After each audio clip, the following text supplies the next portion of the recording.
year. First podcast of the year. First podcast. State of Madness, episode number 3. State of MADHouse. Dakota's getting that video in.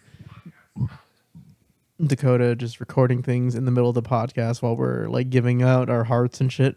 I know. Yeah, dude, it's going to be sick, dude, when you start crying and I'm just recording you up in your face. So like, yeah, dude, this is great, dude. Keep it up. Here he goes again. Dude, my house burnt down. My family's gone. Like, yeah, dude, let's capture this for emotional entertainment. So I like where we're going with this. State of MADHouse. What state of MADHouse is this? Like the state second? It's been called State of Madness, but I think State of MADHouse also feels like a lot better. I mean, it doesn't mean we have to stick with the name. We just go back and change the names. It doesn't change anything. Really. Yeah. And we put like a cross for State of Madness or like the show. And honestly, we can keep going with it where it's just like an ongoing joke where the name's constantly going back and forth. State of Madness, State of Moron, State of fucking Meathead, State of whatever. We just keep changing it. Meatheads doesn't sound that bad. So the State of Madness house. That's a mouthful. For those that are wondering, I guess this is a lot of people come up to me. You know, I'll be at the grocery store. I'll be, doing my groceries, ringing it up, and the random ass, person ringing up my groceries is like, "What the fuck's up with MADHouse? Yeah, that's talk crazy. to me." Atlanta and Dakota don't want to tell me shit, and I'm just like, "You gotta wait, man." So these are questions, I guess, that most people ask us on the daily that we don't answer, and that we're gonna answer now. And for like full transparency of this, these are questions that May has brought to us from, whoever they came from. These have no names attached to it. So if your question's on here and you want to be named, throw yourself in the comments or whatever the heck is, dox yourself. Yeah. F it. No. That's actually something that I spoke about in the very first episode where I was like, dude, I want this to be a very interactive thing between us and our community where like we... Basically, like you guys are constantly leaving comments on our videos and we're like trying to define different ways of like just answering those questions and such. Yeah. And what a perfect time to do it. It's 2026, the start of 2026. We're feeling good. A lot of hype surrounding us and where we're going. And, we have a lot of big plans. So this is a good way to start it. So I guess, should we start with the first question? I mean... Do we want to get right into this, or how do you guys want to just talk smoothly with each other? I don't know. Like how we feeling about what we did in 2025? Okay, off, yeah. Just go right into that. I like that. 2025. Yeah. How was it? I don't even know what we did. Yeah, worst year ever. I don't remember what we did. I honestly have a head injury. Everything always feels like a constant blur where I'm always like, dude, like there were so many things that happened in 2025 where 2 weeks straight up felt like a month, like almost like 2 months in a row, right? Where like every week felt like there were so many things that happened every single week. Yes. That it was like, dude, time is rolling by so slow. But then I look back at like everything that happened. It was like, dude, that was like in the blink of an eye to the point where I'm just like, what even happened? Yo, like I like sitting around just like I straight up cannot even recall I recall all the good things, right? All those good times that we spent with all our friends and all the good tournaments that we had. But I'm just like, is there like, man, dude, I don't know. Maybe my memory, like I like to think that I have a good memory because I tell all these stories. But I'm just like, dude, NorCal Knockout, that happened in 2025, right? That wasn't like 2 years ago, dude. No. Like, because we're doing number 2, which is the following year. Wow. Because I'm like, dude, that felt like eons ago at this point, dude. It does. And honestly, I still think about how November we were locked in for like another one of our Kings Cups. And then the following week, I think it was Wrist too as well. Yeah, while I was in Mexico. Yeah. Shoot, that was actually crazy setting up for that last Kings Cup because I was like, well, it's just me and Manny. I guess I'm going to start on Wednesday. Dude. So I went out there on Wednesday, started setting things up. And then Thursday we continued again. And then Friday we finished up. And that wasn't the Kings Cup where we almost got canceled, right? Oof. What do you mean? No. That was the one prior to it. That was October, where the amazing asshole almost shut us down. Okay, the amazing asshole almost got us stock down. Yeah, and also don't forget this is all 2025 was also the year that Cartridge Cartel unfortunately went down. Yeah. Which is super unfortunate. Yeah. And it seems like a lot of retro stores are kind of going the way of the Dodo, which is very unfortunate. I do recall a time where retro stores are like, hey, you want to go get an N64 game? Like anything you've ever desired is like $10 or less. Now it's like you'll be lucky to get any game for like $10. Yeah. There was so we had Reading, we had Risk in LA, which was awesome, You know what? I'm gonna pull up the star.gg right now, dude, because I He's just gonna go right through it. I liked that I got to go to LA and kind of chill. They got us a hotel.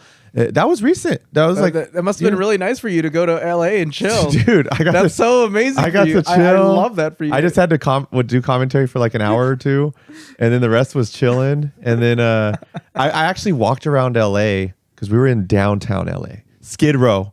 If I'm near Skid Row, I always have to see it, and people are always dumbfounded by it. But I don't know, something about it. And I actually just when you guys were at Risk, still setting up at night.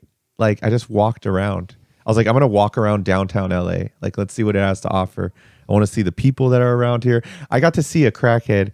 There was a store. They had a hammock outside their store as a display, right? I think they were trying to sell hammocks or something. But there was a crackhead. He jumped over the fence, because it was a small fence. You could jump it, and he started laying in the hammock.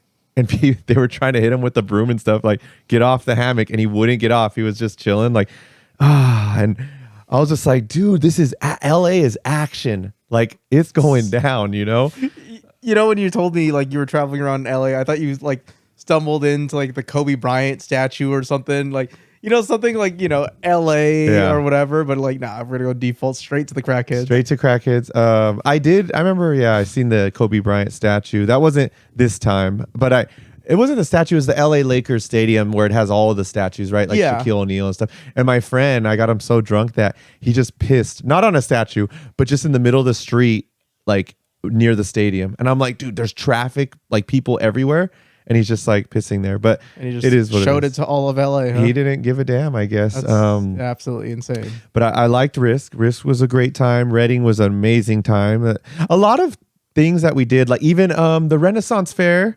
Right, that was cool. That was cool. That was a little MADHouse get together. That was pretty cool. I like those. I like that it was at a convention that's like a little Renaissance fair. People are looking like, I like when it's not just an FGC event, when it's like we're at a convention where people are not here for FGC, but people were like, Tekken was going on, and you had the people there for it, but then you had artists and people for the Renaissance fair like.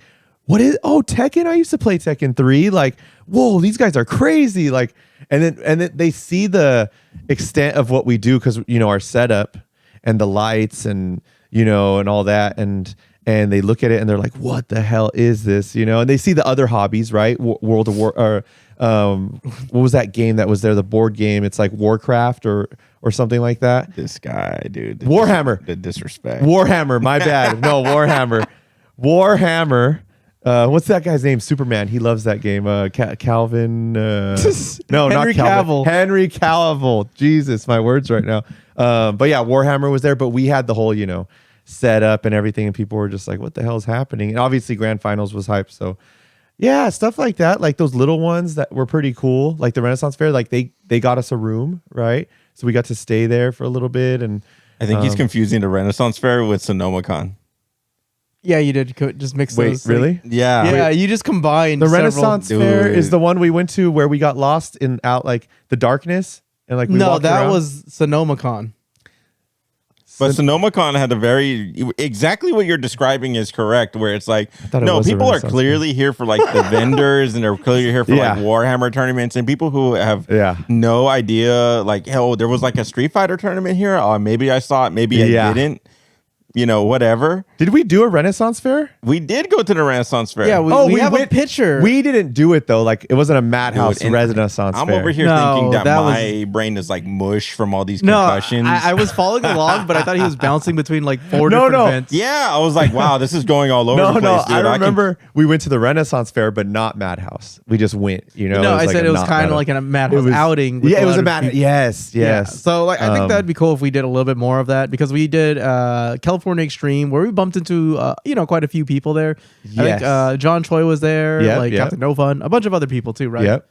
Yeah. So like it was just cool. Like whenever we go out, and thanks to all the events and activities that we now do, we get to meet or see a lot of people out in the wild, and maybe in their own elements. Maybe they're running a table, a booth, or whatever else. It's pretty cool to see everyone else doing their own thing out there too.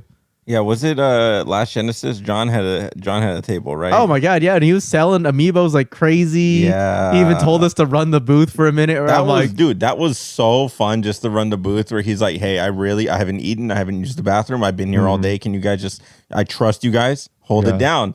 And what did I do? I started live streaming and just started getting loud and started pointing at people like, this guy knows what he likes right here, just doing the Michelangelo shit. Yeah. And then people started coming up to our table. They're like, how much? I was like, if it's not written on there, I can't help you. I'm sorry. Yeah. Yeah. So Genesis. Wow. We've done quite a few. That's what I'm saying. Like going through our entire 2025, like it's actually insane. Like I think we've done a total of like 10 Kings Cups that year alone. No. 9. Yeah, we did 9 Kings Cups. 9. Wow. And I don't think we've ever had a year that was that like every year we've done since 2022 has gotten better. I don't think we could say like, oh, 2025, like actually 2024 was better. No, I think 2025 is MADHouse's best year. Dude, right? It's always good to see growth. The area that we had like the most growth in 2025 was that we're now working with a lot more organizations where just straight up we're doing a lot more paid gigs, like just 100%. We're bringing a lot of value to a lot of these conventions. Yeah. And a lot of these other places where they're like, no, like we need to have gaming consoles. We need to have some sort of element where like we want to have a broadcast. We want to have a stream. What can you guys do for that? Which actually brings me to like all this other stuff I'm seeing on here, right? Like, I mean, we did Off-Kai. That was pretty cool. Dude, I did like that a lot, actually. Doing Off-Kai, dude. We're doing Plus Arcade. We're doing all sorts of stuff, dude, all over the place. I think Plus Arcade is probably one of our more underrated events, too, that we've done. Like, I really like doing that event. That's fun. The thing about Plus Arcade is we really don't do a lot to promote that event. And the reason being is because, like, the days that we ran it, unfortunately, it's been overlap with, like, other events and such like that, where it's like we don't want to take away from these other events. So when people hear, they're like, let me get this straight. It's a $400 prize pool and it's a 20-man bracket limit. Like there's a 20-man cap and they're like, yeah, what's the angle? I don't know. I'm sorry. We're just here to run a fighting game tournament. I'm not really like, the money is not my concern. I just want to run a good event. Yeah. No, and I appreciate that. And, Jabari, we've worked with him. Wonderful guy. He's done a lot of cool stuff, too. I think if people look into him, they'll be like, damn, that's an accomplished person. Like, and he's running video game events with you guys. It's like, yeah, for the community, really. Yeah. No, Jabari is awesome. We want to continue to work with him in some sort of capacity. If we can get that event at Foundry in one way or another, I think that would be really, really cool. I think it would be a really good venue for exactly what they are looking for. With the stage, the cosplay competition would go hard.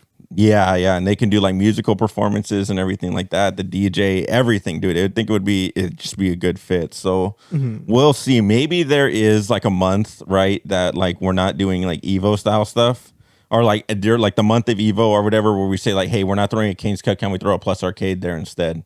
Where again, it's going to be like, yeah, we might have a Street Fighter tournament, we might have whatever, and that would be a good way to feel if like there's a demand for this immediately, like, in these certain months or whatever. But just very curious, very, very curious what we could do.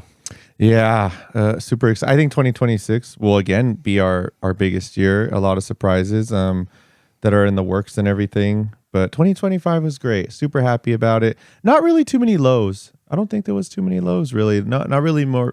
I'm like sitting here. I was like, did we get robbed this year? No, that was 2 years ago. 2 years ago. Again, like it felt like the concept of time is just so fucked up. It's crazy. People still bring that up to me, and I always get weirded out. I was like, that felt like it happened actually not even that long ago, but like when you really think about it, that happened well over a year and a half ago at this point. Yeah.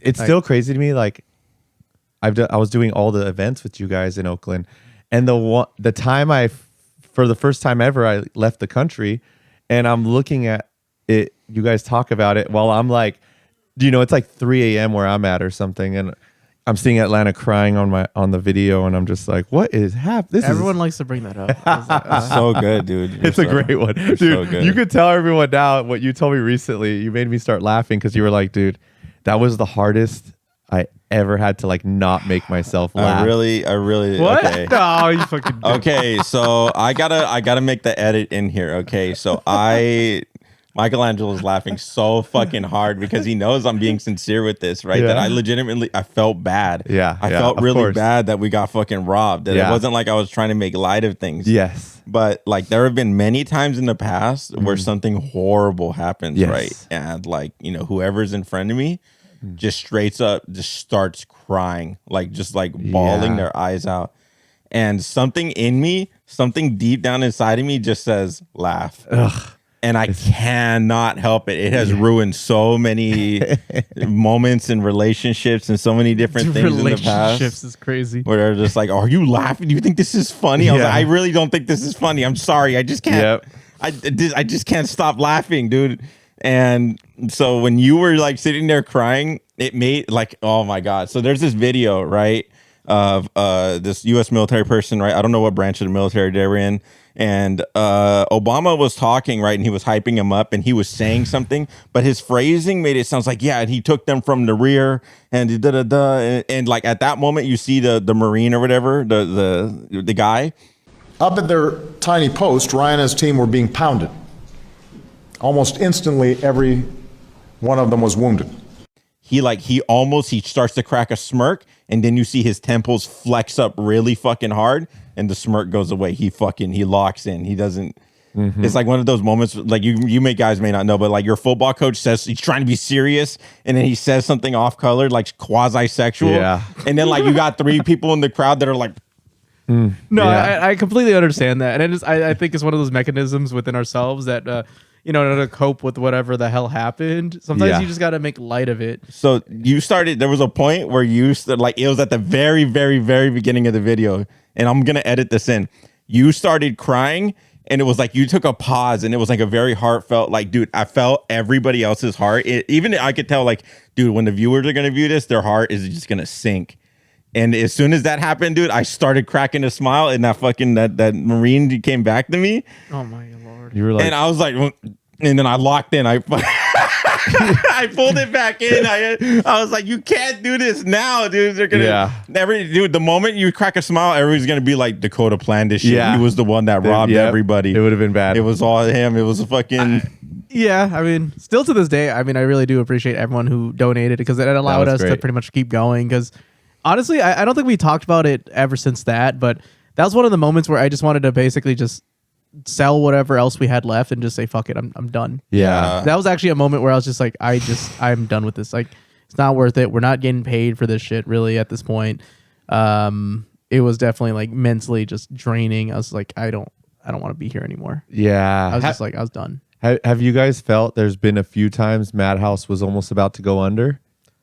Not like, financial ruin, but there's definitely moments where I'll personally say this. I feel like we definitely weren't in sync at times where I'm just like, guys, I think like this is it. I'm shutting down the studio, like that kind of nonsense kind of deal. Yeah. But overall, I think those are the conversations that are hard to have, need to be said. And, because a lot of people think, yeah, you guys are all like hunky dory most of the time. I mean, for the most part, yeah, but we have to have real conversations too as well on like, what we need to do, what needs to happen, what's going to happen going forward and stuff like that. And it's all for the better. Like, yeah, sometimes like we'll be at each other's throats, but it's okay. Sometimes someone gets hurt. Yeah. I remember at Evo, Aaron walked in to one of those conversations and he was scared. Like he was like, mommy, daddy. He asked me later, is there anything I could do to help? And I'm like, nothing's wrong. Like, we're okay. Like, it was just a conversation. He's like, I never seen you guys like that. Like, it's like he's seen mom and dad fighting or something, and he's just like, he's great, low key, wants to help if he can. He loves us, and we get that from a lot of people besides low key. Where it's like, damn, you don't want to leave after. No, I really do appreciate low key. They've kept us very honest. Like, basically says like, well, SoCal's doing this, and I'm like, so, and then I think about it longer. I'm like, fuck, he's right. SoCal has that right answer. I'm like, I gotta borrow that answer really quick and then use it on our own. Like, I think one of the best examples that actually changed up a lot of our like flow and made things better is the amps. Because I'm not gonna lie, audio is so key in fighting games to the point where with those amps, the speakers just get more oomph, and all of a sudden the players could actually hear the game. Like, some people are very audio focused, so when they're able to hear it, things just change for them. Yeah. That's why when I see cats like Ninja Blaze, where he's listening to whatever song he's listening to. 21 Pilots. Yeah, he's listening to 21 Pilots. I'm just sitting there like, how, like, dude, how are you not listening to the game right now, dude? Like, even for me, like, if even if I'm not like hearing the game, dude, I can't be listening to any other audio or whatever, right? I gotta be like, I gotta zone in. I gotta fucking. It's crazy. I feel like it's a super young people thing to do, because I used to play like Counter-Strike back in the day, and I'd be listening to American Boy by Estelle and Kanye and just be like going hard, winning my matches and doing all right. But I don't know, like I don't do that anymore. Like I see people do that in Siege, and I'm like, can't you, like, don't you need to hear if someone's above you? Yeah. To answer your question, though, at least like how I felt, like, has there ever been a point where like I felt like MADHouse was going to go under? There were definitely a lot of moments where we were like very high stress, like just 2025 and even like, before, like between 2022 and now, where we've just been high stress and like at each other's throats, like over like certain things. I've always been of the mindset where I was just like, look, man, this is it, like for me, right? Like it's MADHouse or die. Yep. Like, I don't know. But also like I've also been in the mindset of just like or been aware that like you and me, I think you have this very well, where like we don't really let stress get to us in a lot of cases, right? Like we're very, I don't want to say like happy go lucky, but I'm very much of the mindset of just like, hey, even if like I've always said this, like we're in the middle of a tournament and like a helicopter crashes like through one of like the glass like panels at like Foundry. Like now I'm figuring out how to run the bracket around like the wreckage or whatever, right? Like, like still go. The show goes on. like dude, we're figuring it out like now, right? Wow. Like if everybody's down, I'm fucking down. Yeah. Like, but that's always been me, dude. Yeah. I'm just very like I enjoy high stress situations. Yeah. Oh yeah. Even if I'm the one causing a lot of the stress to begin with. You are. I like that. Speaking of stress, Atlanta, you went through a stressful moment this year, huh? Going to the hospital. How was that? Oh my god, we're gonna talk about this. Are we really gonna talk about that one? I'm gonna cut this. It could be cut. So we could talk about it, make everyone aware, not aware. We could talk about like, there's been like let's not go too deep into not too deep, but details, whatever. but yeah, there's definitely been like health related issues. It's definitely on the up.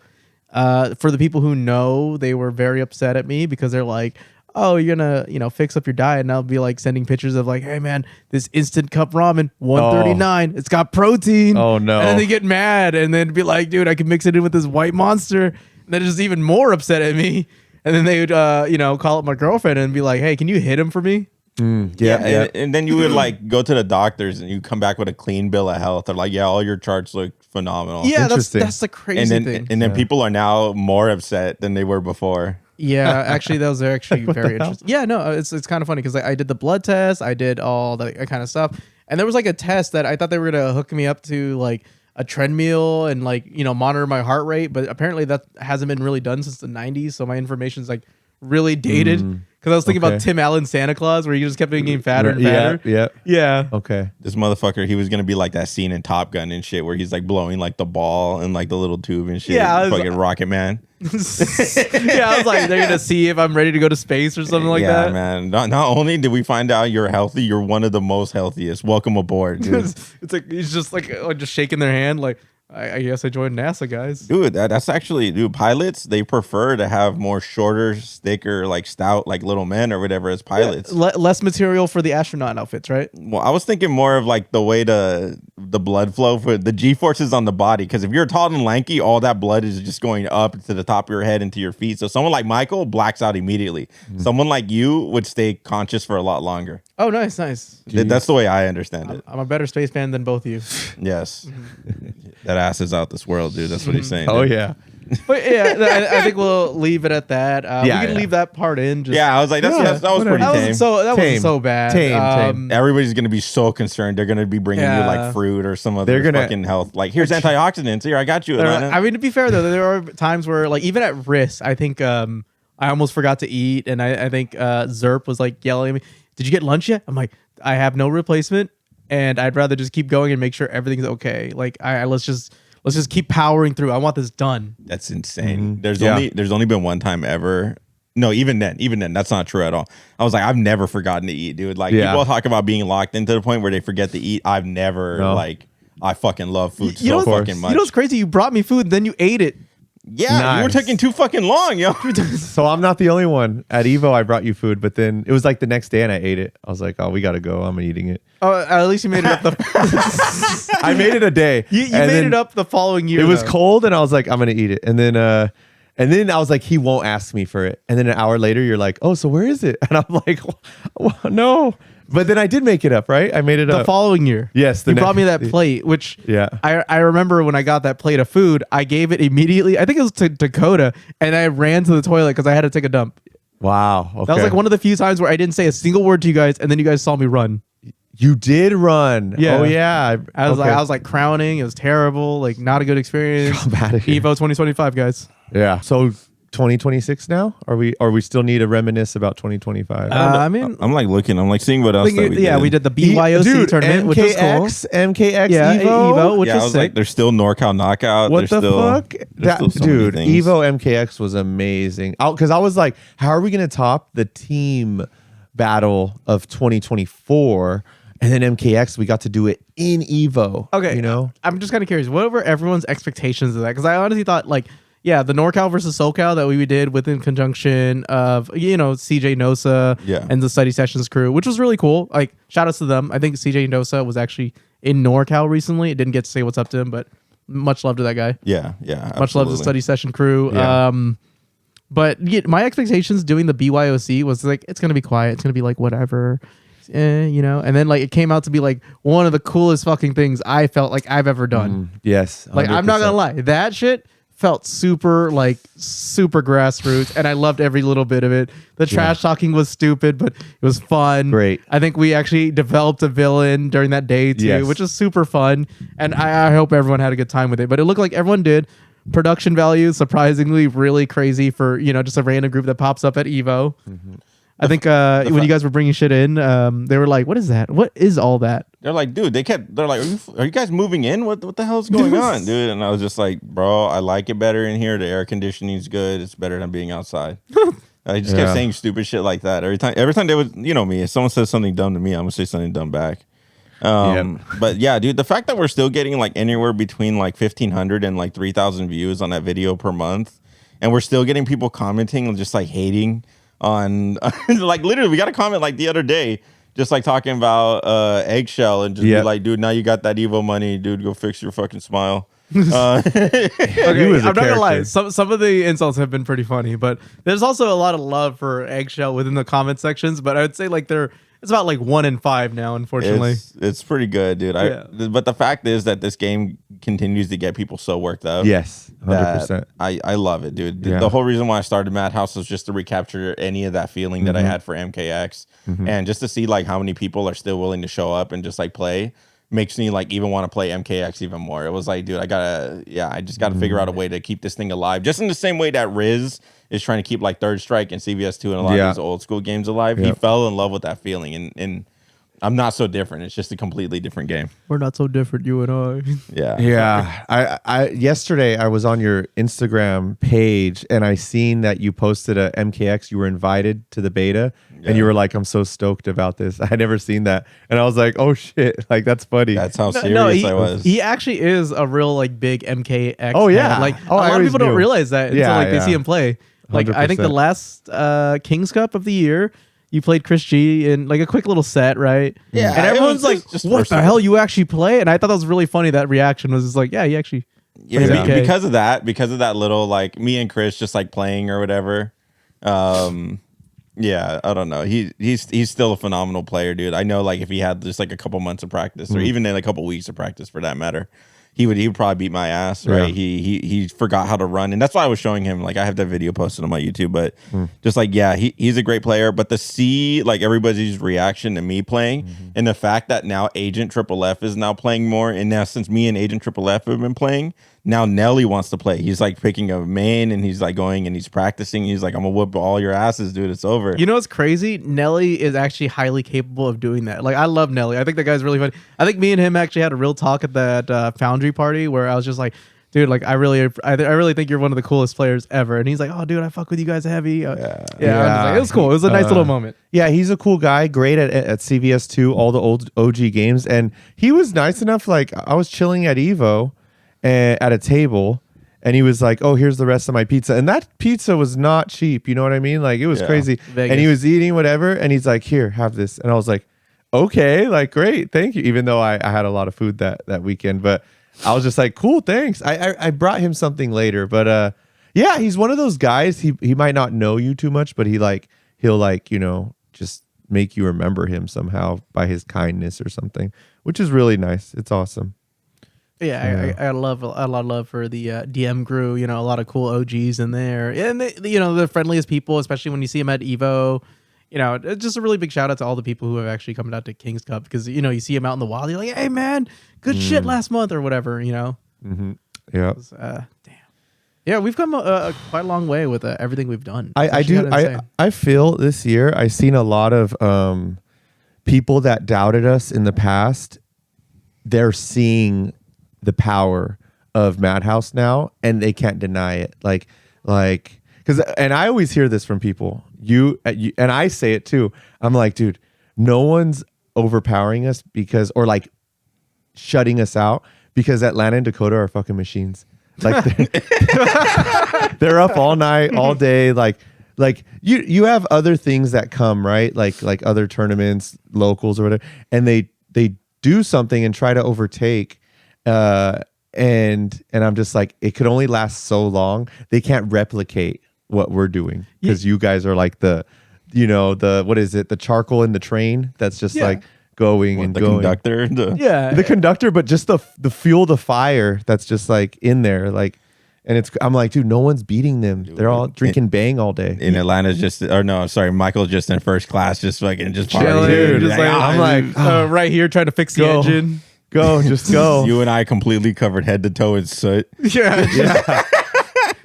The crazy part is like, people always say like they don't have the time for it, but I'm like, listen, like I think I'm working like 60 hours, like not including my main job, but 60 plus hours, not including my main job and then side gigs that I do on the side. Like if you really want to do it, it's all just passion really. Like, and that's what really pushes us further than, most other groups is that you're willing to just hone in, focus and just make things happen. And damn, I can't say I don't enjoy the process too, however frustrating it may be. It's just love the game. It's crazy, man.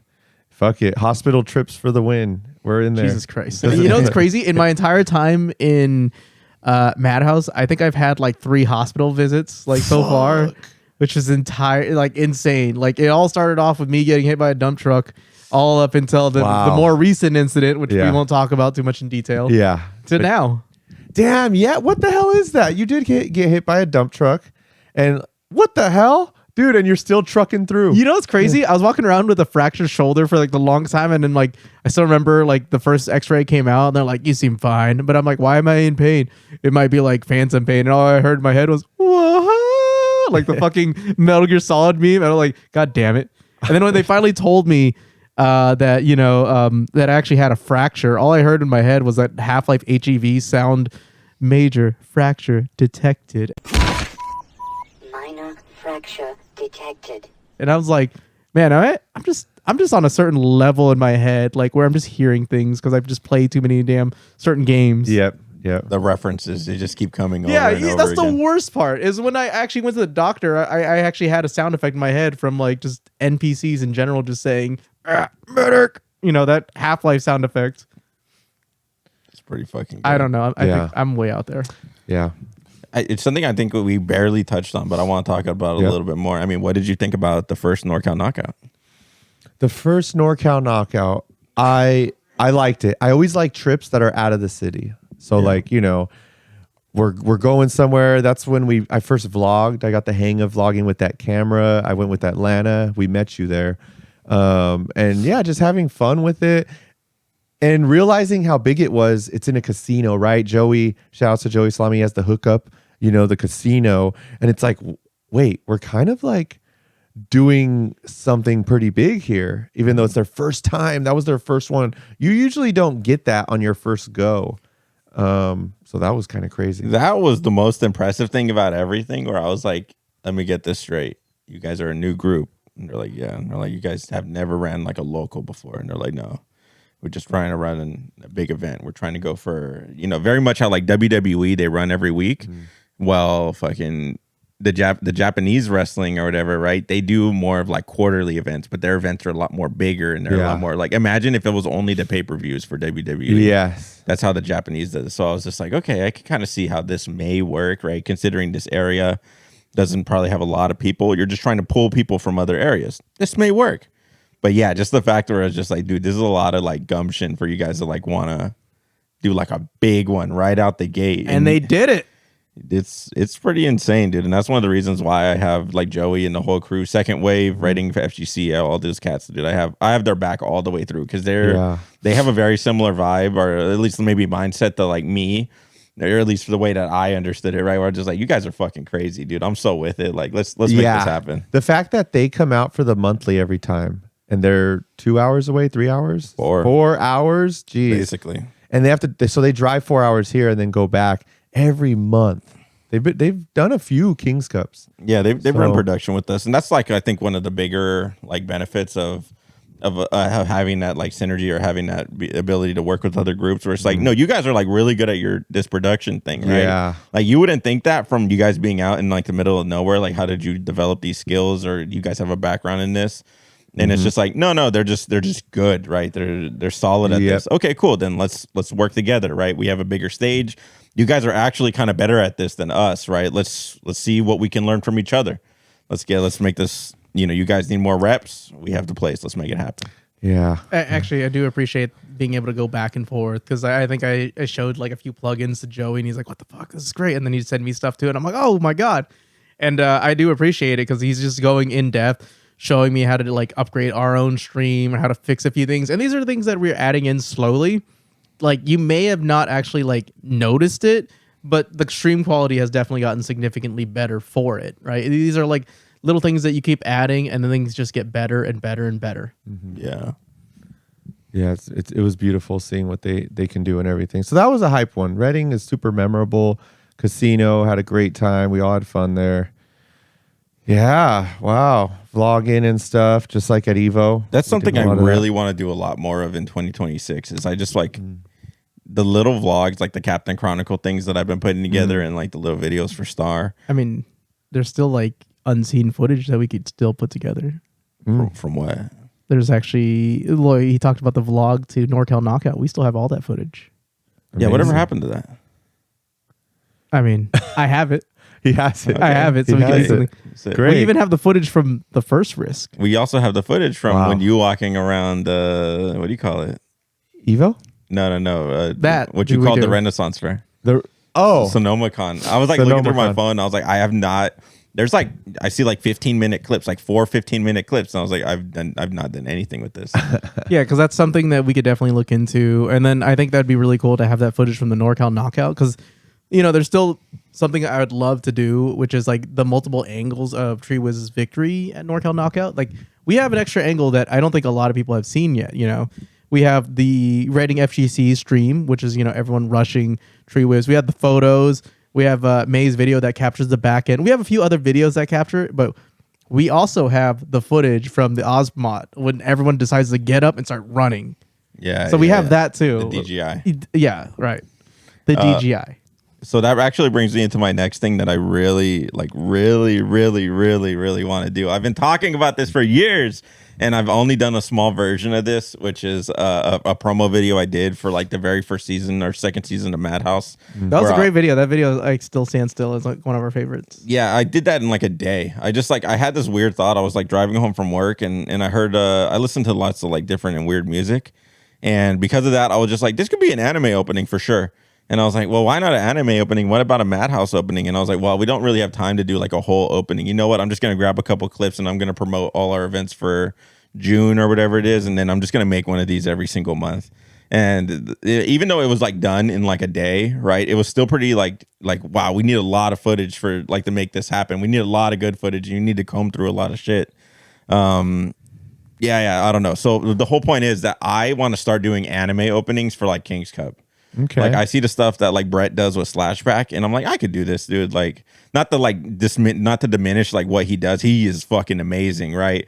But just like for me, I have so many cool ideas of like what I want to do and all the stupid little clips that I want to make. Yeah. In terms of like, no, we need to buy like turtlenecks or whatever, and I'm gonna start like doing like weird stuff like like Bohemian Rhapsody or whatever, right? Yeah. Who was the guy like is that Freddie Queen? Mercury? Yeah, Queen. Yeah. Mamma Mia. Like doing stupid shit like that, and then interlacing it with like the vlog, and like that's another reason why I want to vlog more. I just want more content of us like out there in the open. Yes. Interlacing that with fucking this and that and the other, and just not like having like I've been going through and just like hey, we're gonna do a song in this genre, then I want to do this genre, then I want to mix it up every fucking time. And just like sharing all these ideas with Katsu, and then Katsu being like, I kind of hate it, but also I could see this working, right? Like them being like, damn, fucking this could actually, I'm sold on it now. I mean, that's kind of the funny thing is that for me, like whenever Katsu just says like, this is stupid, and then like it works though. Like I think that's the funniest thing to me. Yeah. It's just like, damn, like you don't like the idea, but at the same time you're like, this really does work. Yeah. No, I respect it. Katsu's always like, maybe they might think an idea is like played out, or it might be like a little too cliche, right? But then like with our vibe, it's like it doesn't fucking matter, right? Like we do whatever the fuck we want. I mean, for the most part, like what is it? There's only 9 stories, and there's no originality nowadays, or something like that. I mean, the hero's tale or whatever. Yeah. All that nonsense. I'm not a literary writer or whatever bullshit. I'm not a writer at all. I'm not. I can tell.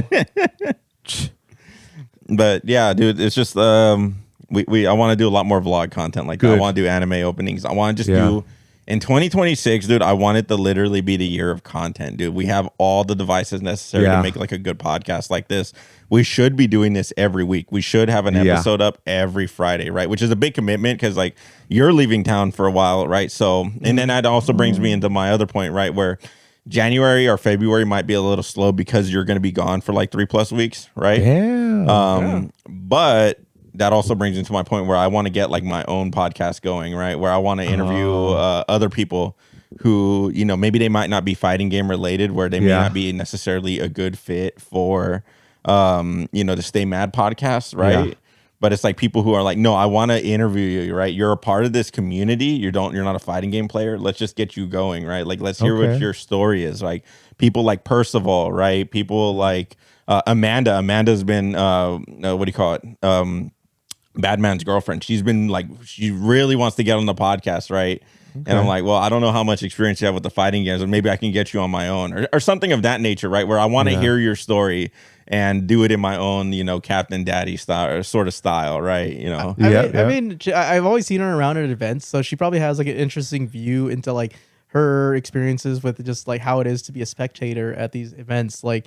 What could be done better for the spectator? Maybe she has an insight on that, how to make it more exciting for people. Like, I don't know, maybe the things that people don't like that don't tell us necessarily, or tell the TOs, like maybe these are things we could fix. Yeah, it's also, that's a very good point, because there's definitely going to be a lot of people who go to a tournament who do compete, who are very outspoken about what they want from an event, right? So like maybe what Amanda wants out of a King's Cup is vastly different from what Loki Flexing wants out of a King's Cup, right? That's true. Like Loki Flexing always wants the tournament to be like mainly game focused, everything better, right? Yeah, Street Fighter 6 focus. Dakota, get this MKX shit off the screen. What the hell is that? Is that Tekken? Get it out of here. Yeah, he's like, is that Street Fighter? Yeah, right. And that's respectable, right? Because I'm like, I can't say I'm that different, right? If we have MKX again at King's Cup, that's going to be my main focus the entire time. It's not going to be on stream. It will be on my stream. It will not be on stream. It will be on my stream. It should be on your stream. No. It's going to be on this device right here, the Rode. I'm cutting off the Wi-Fi. No. That's fine. I got a hotspot. No. That's crazy. Even if I have to do local recording only, dude, I'm going to fucking make it happen. Yeah, I'm going to waterboard all the SD cards. Waterboard. Christ. No, MKX is having a resurgence. TNS just had it on Did they really? Yeah, they did. TNS They What did. the fuck? right? Yeah, I think it's in promotion for Combo Breaker, which is doing, I think, MKX, All of MK11, and MK1. And Injustice as well. Injustice They're doing 1 and all 2. NRS games. Yeah. Which is crazy. Huge, because I think this is leading up to a possible announcement, because, Combo Breaker being in Chicago, where are the main offices for NRS? Yeah. Chicago. Which are currently being sold to Netflix. No, I was kidding. We don't know. Yeah, it's not happening just MK yet. versus DC2. Yeah. You know what's crazy? MK Intense. versus DC 1 actually sold very well. It's Yeah. just Midway went under because it didn't matter at that point. Yeah. Yeah.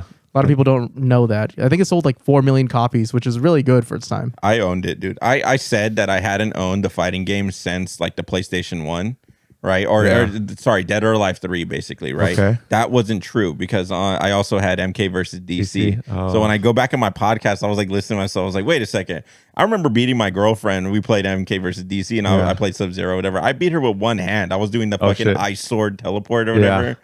Yeah.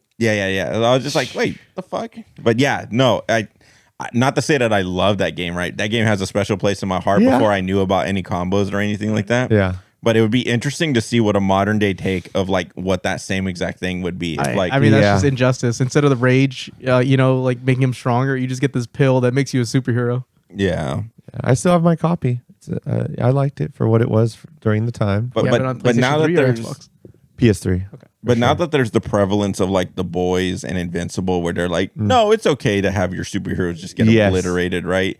Now that that's been made a little bit more mainstream, like, would they be cool? Like, yo, dude, just like the Flash getting fed into like Liu Kang's like hat or whatever. I hope so. I hope. Oh, sorry, Kung Lao. Yeah. Kung Lao. Just his hat, just like. But I hope so. That would be the way. I didn't even know you had It'd almost on. be like a redemption. Like, hey, it's MKDC 2. No one was expecting it. No one thought it would come back again. But then they're like, look, Superman got his head chopped off. I mean, yeah, like we kind of did that with the Scorpion DLC for Injustice 1. Yeah. Okay. Kind of. Did Scorpion didn't have fatalities really though, did he? No, Injustice 1. No, he didn't.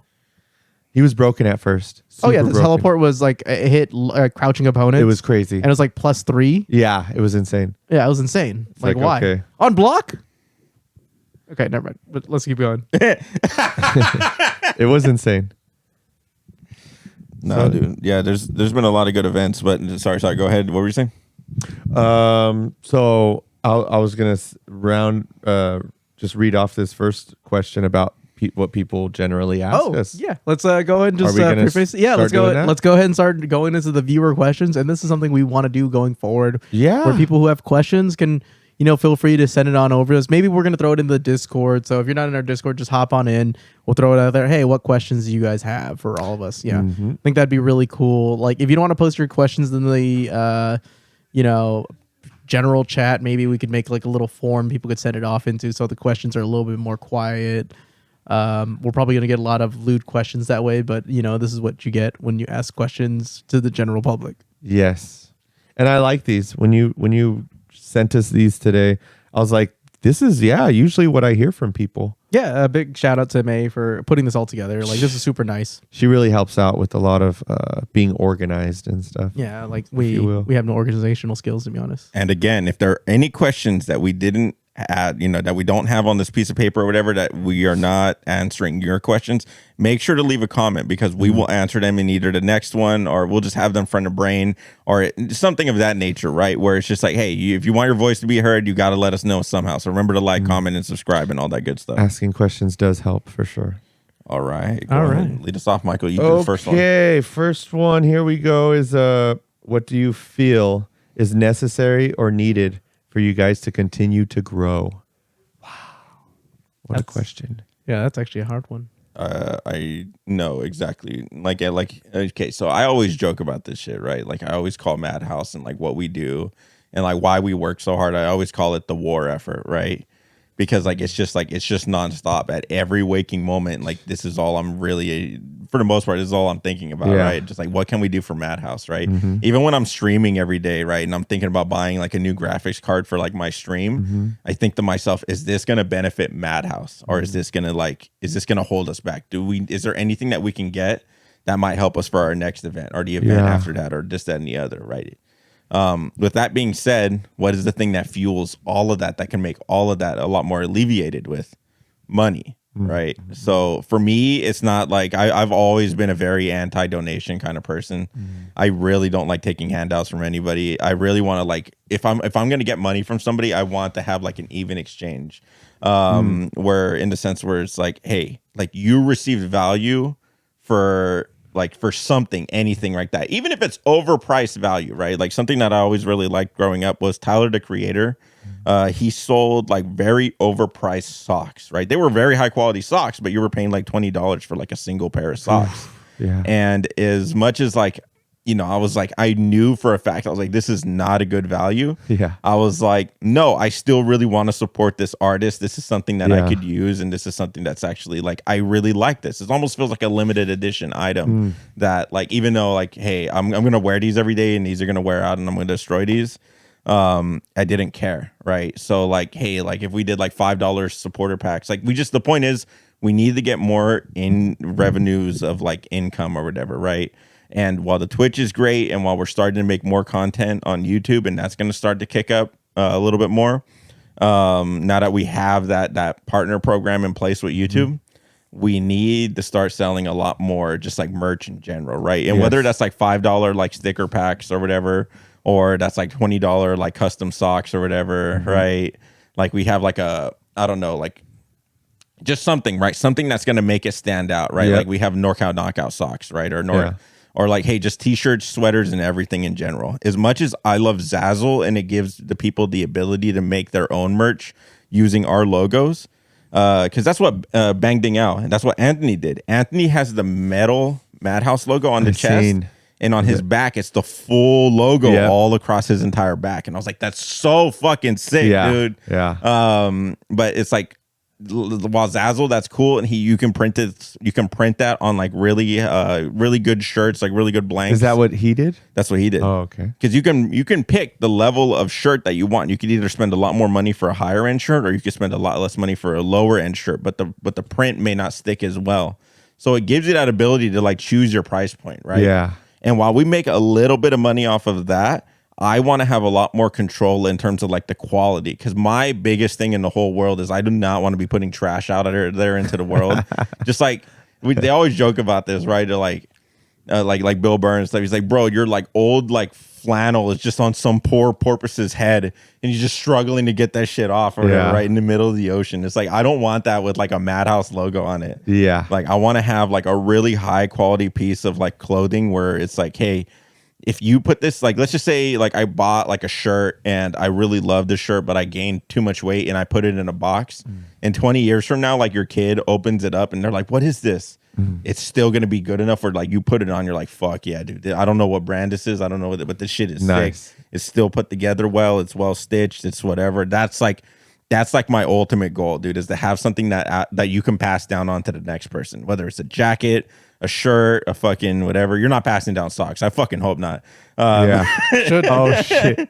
Not even underwear. Yeah. Nah, they're broken in, dude. They're fucking Jesus. Got a hole in it. You get the best underwear come from Goodwill, dude. I'll always stand by that, dude. Yeah. I know what you mean, because like we still use the Yomi shirts. Our boss just bought the stupidest amount and like quality of shirts that King is using it still, and he's like, it's the most comfortable shirt I have. And I'm like, dude, that's crazy. That was in 2015. Like, and it's still like, you know, you could tell when a shirt's worn out, but those last. Yeah. So like that's like my ultimate goal with the merch. It may be fucking expensive, right? But like I would rather have something be like really expensive and last like the test of time. Yeah. Than something be like, hey, we made this as accessible as possible. And that's really what Zazzle is about. I don't know if we'll ever make Zazzle go away. But it's like we need to come up with other merch where it's like a lot more stuff is like embroidered, a lot more stuff is like printed, and I don't know, just stuff of that nature, right? I want to do more hoodies, I want to do more beanies, I want to do more hats, I want to do more embroidery is going to be the thing that's going to last like the longest. Yeah. Another way we can make a huge amount of money is let those people use Zazzle. They make the shirts, they sell them, and then we sue their ass for using our name and likeness. That's good, dude. I like that. That will get us cashed in. Funny enough, I did that, right, with Mortal Kombat. Shout outs right now. But my friend, I was on the hot shit with MK9 Cabal, right? I had this saying, Cabal, and my friend made a shirt. It was Cabal slam dunking a head into a hoop, and it said Cabalin on it. I went to Evo with 20 of those shirts, and I was actually selling them. I gave one to Hector Sanchez. Hector Sanchez worked for NetherRealm Studios at the time, and he was like, hey, thank you. He gave it, and he showed Ed Boon, and Hector Sanchez came up to me later, and he showed Ed Boon, and Ed Boon is like, can they do that? They didn't know. He didn't mention that it was me that was doing it, but he put it out there like, can they do that? Like, is he selling using our name, you know? Yeah. And I'm like, nice. Ed Boon kind of mentioned me there. I mean, you're in that weird legal gray area where the character was not defined enough to know where, this is Cabal, right? It was Cabal in. Yeah. Right? So it's not actually. And like art-wise, it's close to Cabal. Yeah. But it's legally distinct enough. Yeah. So that was funny, Stuff like that happens. So, yeah. I still have never seen this shirt, so I gotta. Really? I have one. I'll show it. I gotta see it one day. We gotta take a picture and show it like on this podcast. Or something. That'd be really sick. And also, there was like a baseball player who wore that shirt too. Yeah, so there's a baseball player on the Giants. He's retired now, Hunter Pence. Yeah. So he went. Is it Hunter Pence? Yeah, I think Hunter Pence. He went to NetherRealm Studios. His favorite character is Cabal. The shirt I gave Hector Sanchez eventually made its way where they said, "Oh, you love Cabal?" And he gave him the shirt. Hunter Pence took a picture with it, like with his thumbs up saying, and then I tweeted him and I said, "Yo, like, that's awesome. That's my shirt." And he said, "Yo, you're Michelangelo. Like, I'm a big fan on YouTube." And it's on my Instagram right now. I still have it on there. Him saying like, "I'm a big fan." And like, I knew like chicks that were a big fan of him. So I got hella pussy just from knowing him. It was crazy. But this was back in the day. That's how it works. All right, we need to make a shirt, guys. Game recognized game, dude. Yeah. That's how it goes. But yeah, that was a cool thing. I was like, wow, how it all is connected, stuff like that. It's very interesting how that goes. Yeah, so that's my thing, right? We need to have more. We just need more money, and I want to get money through a very particular way. I don't like handouts. We need more sponsorships. We need to sell more merch. At the end of the day, those are going to be the things that are going to help fuel our next question, right? Which is, when are we going to get a MADHouse vehicle? Wow. Right. So as far as everybody knows, like, we have been running, or for those that do know, we have been running MADHouse essentially out of two sedans. Atlanta's and mine. And trying to run like a big production like that out of two Hondas is extremely difficult. For something like King's Cup, we have to take multiple trips over the course of like a week.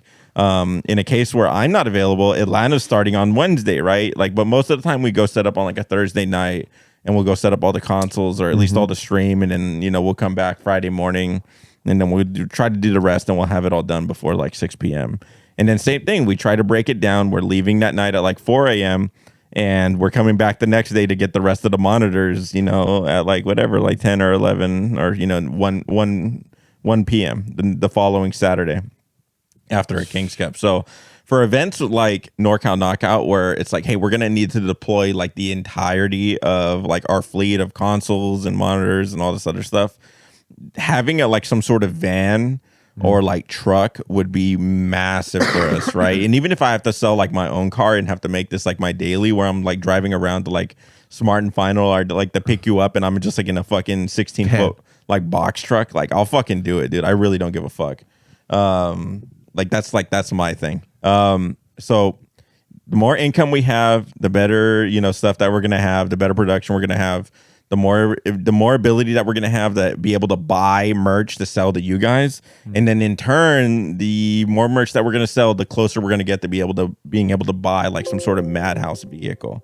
So that's like, those are like the things that are on our mind. I don't know if it's going to be possible during 2026. We're going to need to have like some pretty big sponsorships to come up. Yeah. Maybe during 2027, right? But we're still going strong. So, hey, let's not add too many expenses onto our plate before we start making, enough revenue to support those expenses. Yeah. But I would be so hyped the moment I see the van, because I know something's going down. Because like when I used to travel in one of those like even a tour bus, like with Yomi and shit, it's like, now we're here. Like we got to this point where, and it's so fun. Like when we go to Evo, when we go to Reading and all that, we're kind of separated sometimes, like I'm with Atlanta or I'm with you. And it's like, Atlanta's taking all this shit. He's by himself. It would be cool to like when the van comes and it's just like all of us in there, even others, right? Katsu, just everyone. And we could fit all the equipment. It's like, whoa, like, and we're just touring we have pit stops, wherever, Denny's and stuff, and people are like, what are you guys about? Oh, follow us here. We're doing like all of that is so cool when that happens, when it all comes together like that. So yeah, the van would be an amazing moment. I mean, the ideal situation in my mind would that we'd have 2 vans, right? Yeah. So we would have one exclusively for like passengers, like a 15-person van. Yes. That you would drive, because Atlanta's scared of any cars that are over five passengers. He doesn't want to be responsible for that many lives. Just rolling the car just into a ravine, dude. Boom. See, and you would just hear him at the end of his life saying, "I'm sorry," like, and everyone else is just screaming bloody murder. Shit. He's just apologizing. And then me and whoever, right? A 2-seater van, right? But the rest, like, it would be like a same size, like another, like a huge, like 10-foot van, like 10 foot high, whatever, 16 feet long, of just like equipment, nothing but equipment, right? Yeah. So it'd be like speakers, it would be like all sorts of large equipment that I want to buy right now that we just can't fit in the car. Even if I wanted to, like, if we had like, if we started setting up on Wednesday, right? Like, hey, we just putting that many speakers in the car is just like it's ridiculous. Eventually, I would love a tour bus. Yes, where we're all sleeping in it and a bathroom in there and everything. Yeah, like that's like, so far ahead, 10 years or something, whatever. But a tour bus where we all like, 3 days going to Texas or something, and we're sleeping in it, just everything. We're living in it. That's awesome. That'd be sick, dude. Yeah. So, what plans in 2026 can we currently disclose, right? What big things do we have on the horizon, Atlanta? Well, of course, we got, NorCal Knockout. That's already on the books. We're not sure about Evo right now. I mean, I know we've talked about it. We haven't 100% confirmed that we're going, right? Okay. We, of course, have the Kings Cups. We're still looking for other venues that we want to go to when, comes time to start doing our weeklies or bi-weeklies or whatever else. We're probably going to have more, plus arcades. You'll definitely see us at a lot of events, conventions, and then whatever else happens this year too as well. That, I can't name any of the events until we're actually like 100% on it kind of deal.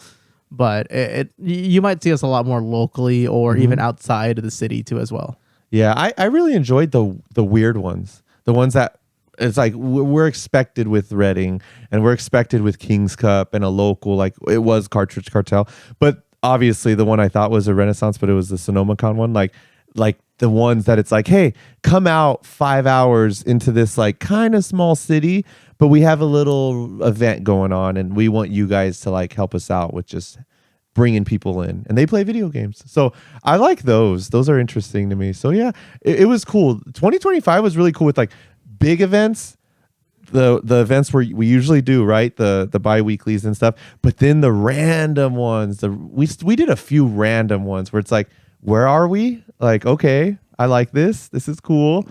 Yeah. So I'll enjoy more of those this year. I don't even know yet, but I expect in our future in 2026, we're going to be in a new city and we don't even know yet. And we're just like, yo, this is kind of cool. I never been to this city and we're here now. We're coming to Weed, California. It's happening. Somewhere. Who knows? So I know for a fact the cities that I really want to target, and like we've tried to make it happen last year, it just became less of a priority as the year went on.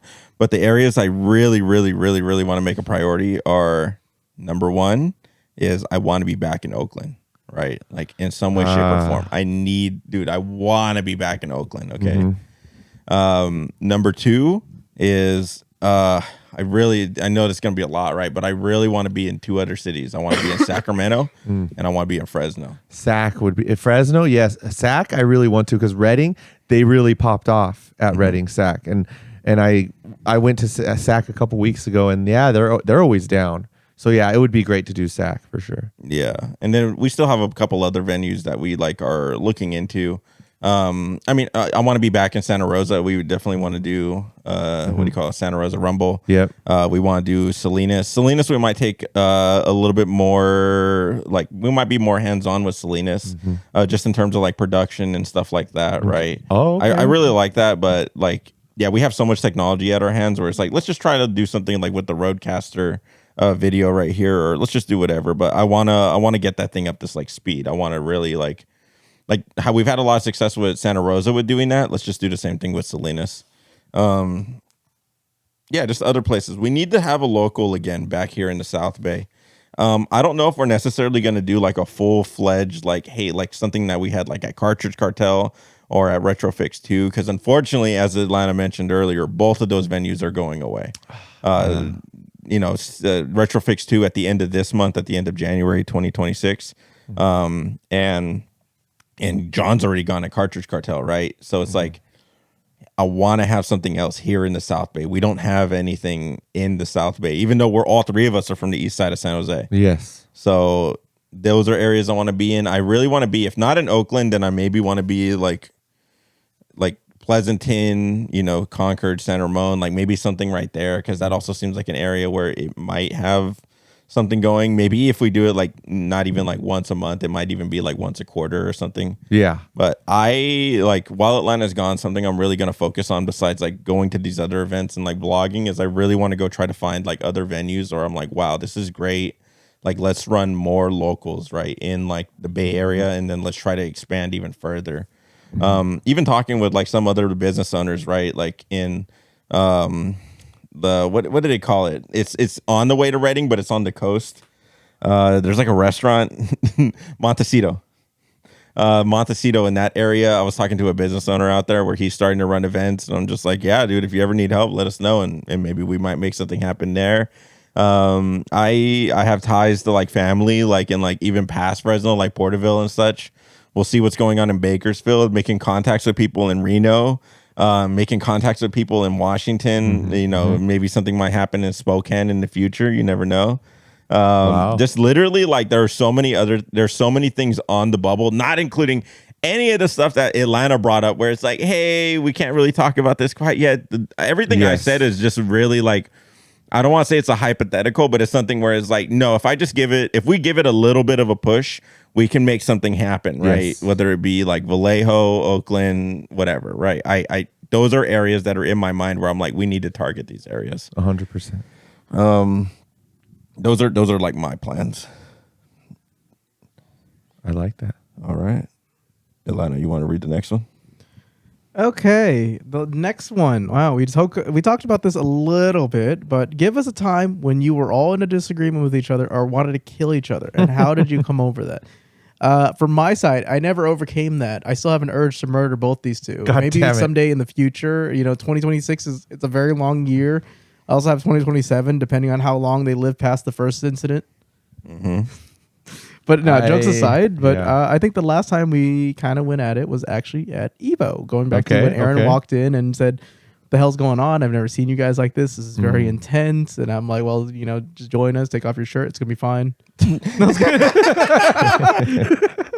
But yeah, we were able to overcome it because, we just got to talk for a little bit. It gets very intense. Sometimes, like, by the end of the night, we, maybe we're still very intense, feeling a certain type of way about each other. But I remember I ended the night by saying, like, hey, you know what? Regardless of how we feel right now, I know that we're going to kill it at the BYOC, that we're going to fucking do great things.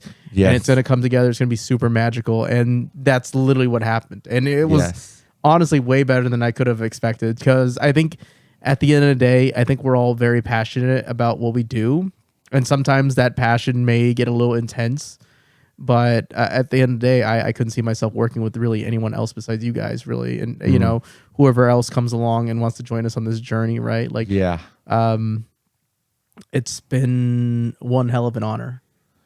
100%. I remember when we were like wondering who else can we have on the team? Like, would anyone want to join us? Like, how do we get, soldiers to like, and the fact that so many people are like Maze and, others that are like, hey, I'll do this for you. And it's like, wow, they see what we're doing and how passionate we are. We're like that. I credit us not like when we argue in a fight, it's usually about bettering ourselves.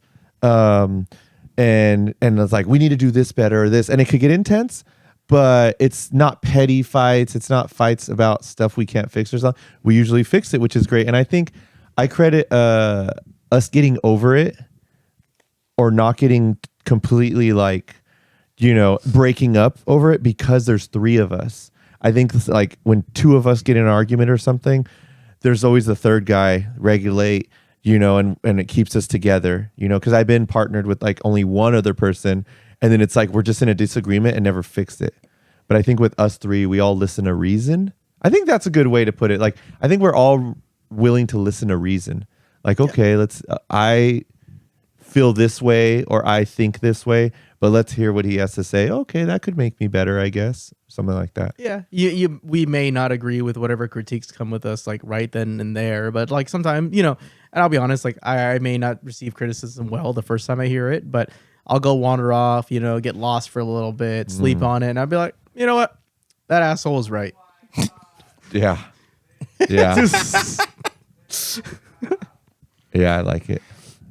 So yeah. The band's not breaking up anytime soon.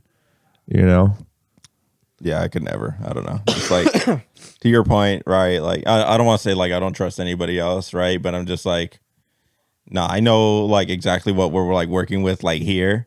And there are a lot of times where there's a lot of friction, right, between like the three of us for a variety of reasons, right? And I don't think it's like necessarily like a lack of communication. It's just more of just like how we operate.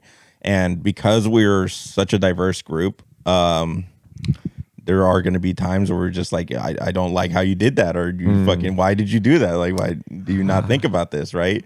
Obviously like me just doing shit like nilly-willy and you guys being like, what the fuck? I usually like it. It's Atlanta's the one that's usually like fucking Dakota, like or me. Sometimes I could say something or do something, and you guys are like, but yeah, I get what you're saying. Because like we have that diverse structure like that, right? It gives us a lot of opportunity to just like kind of be free form and kind of do things that other people are maybe not like willing to do. Because they're just like all the like if everybody's like, I just like wearing all black head to toe 24/7, right? Then it's like, you guys never considered wearing like a different color, right? Like if I show up to work one day wearing head to toe pink, like is this like gonna break the friendship or break the group or whatever? And it's like, you know what I'm trying to get at, right? Like we're free thinkers in our own right. So I'm okay with whatever like bad comes with that, right? Because I know the good is gonna be infinitely better. And like I said, like, hey, at the end of the day, right? Like even if like we find out this thing doesn't work out, all right, and we have to pivot and we're just doing weddings 24/7, which I don't think that's going to happen. The Mad Wedding package. Yeah, like if Michael still was like to hit us up, be like, hey, let's all go over and let's play games at the house. Like I'm still headed over, like no problem. Yeah, that's what's cool. Yeah, there's a lot of outings that we recently just did the what was it, the 1940s night, the murder mystery. Yeah, the Great Wasn't Gatsby. a MADHouse thing. It was just a Great Gatsby. There's a guy had his birthday, right, and we went. Yeah, that's it. It was actually pretty cool. Got to do like a little accent. You won actor of the, That was actually kind of insane. I didn't expect that. Actually, I was just doing some dumb stuff. I was leaning into it. I'm like, you know what? These people are actually trying to sell it too. I'm gonna go ahead and lean into this and have a lot of fun with it, and it worked out. Yeah, so that stuff's cool. Those outings, you need the team bonding. It was pretty cool being Mayor Gibson. I was like, he did it. Mayor Gibson is the guilty one. He's like, you're horrible at your job. Okay. All right. Next question is, what ways have you guys seen MADHouse progress over the years? Oh, that's easy. Like from 2022 when we started, there's so much progress, like the stream, first of all, is I think the number one progress. And I like that because, they say that if you don't get it recorded, like if it's not a picture, if it's not on video, it didn't happen. Yeah. The first MADHouses, I was like, wow, this is cool. But we don't have any video documents of it. Like there's nothing. The moment the stream happened, amazing. And then the year after, on January, we took that break. And you guys did the heading, you guys did all that stuff to make this. It was night and day from the stream when it first happened to like what it became. And remember, in 2022 we were on the top floor and it was like super small but great. It was great for what it was. I loved it, and it was right by the bar. Everyone was there. There was no like, if there's the bathrooms right there, like everything. So we're always just chilling. And eventually MADHouse grew and shoulder to shoulder.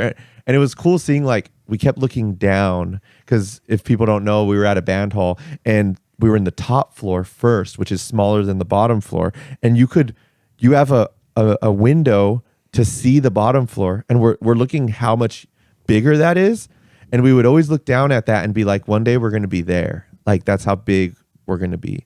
And the year after we got there, and that's when it was, Street Fighter 6 is coming out, the whole moment with Rich Honda and so many more people came that we got to meet, and it was just way big. And then eventually that huge space wasn't enough for us. And it just seeing the development of that, of like, holy crap, now Cartridge Cartel, King's Cup, we're doing that. Oh my God. And eventually when we became the traveling circus of like, eventually we were first just chilling at the band hall. That's it. That was our spot. And then I was like, man, one day when we're just traveling with all our equipment just anywhere. And then when we did that, I think that was the big turning point. And I just keep seeing improvement. That's the crazy part. Another King's Cup, when we first did it, it was great, right? But the moment I was in complete shock, where I was like, am I at like a mini Evo, was seeing our MADHouse logo on the King's Cup, right? Like in the projectors and stuff. And it's just, lights spinning, red, blue. And it's just crazy, like a club. And we're walking in, the projector on the floor saying MADHouse, showing the Ryu, on his back. And I was just like, okay, wait a minute. This is like nothing like I thought it would be ever. Like I never thought it would be like that. And the fact that it was that early on, I was like, dude, we're running fast. Like we're hitting the ground running. This is insane. It's scary. It's almost unmanageable, but then cool enough. People like Manny, Joey, like come, they see too the power, and just, so there's so many, it's crazy to say that it's the events, it's the people, and it just keeps growing. And it's like, oh my God, it's this entity of its own thing now, where it's great. I love it. For me, I definitely feel like the biggest area of growth, and like the thing that I've always wanted from the jump, was just like our level of video production, right? Like obviously the VODs have always been a must, where it's like you said, if we don't have anything on YouTube, we don't have any way for people to review their own game footage or just like have proof that we even ran a tournament, then it's like, does it even exist? Yeah. With that being said, like there were so many other ideas that I had, and so many other, like, at heart, I think I really am just a content creator, and I really want to make like cool shit. And I have like this love for Mortal Kombat, which, made me like overlap these two ideas, which is like now why I'm like so diehard for MADHouse. But I'm still very much like, I can't get away from that idea of like, I want to make more content, whether it's podcasts, whether it's more like sketches, which, we have a lot of ideas in the works right now. Early on in the works, but we have a lot of ideas for sketches.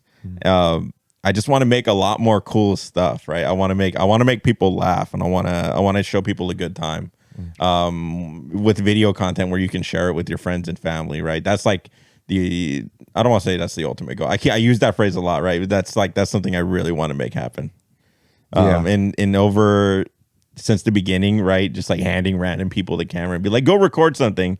And then like now, like us like doing like the Evo vlog, like that whole year we only did like 1 or 2 vlogs, right? It was Evo and Senkow Standoff. Yep. And like now we're doing a lot more of that, right? So I think just with having the podcast, hopefully having multiple podcasts and having like lots of more vlogs, where I'm going to be able to scratch that itch a lot better.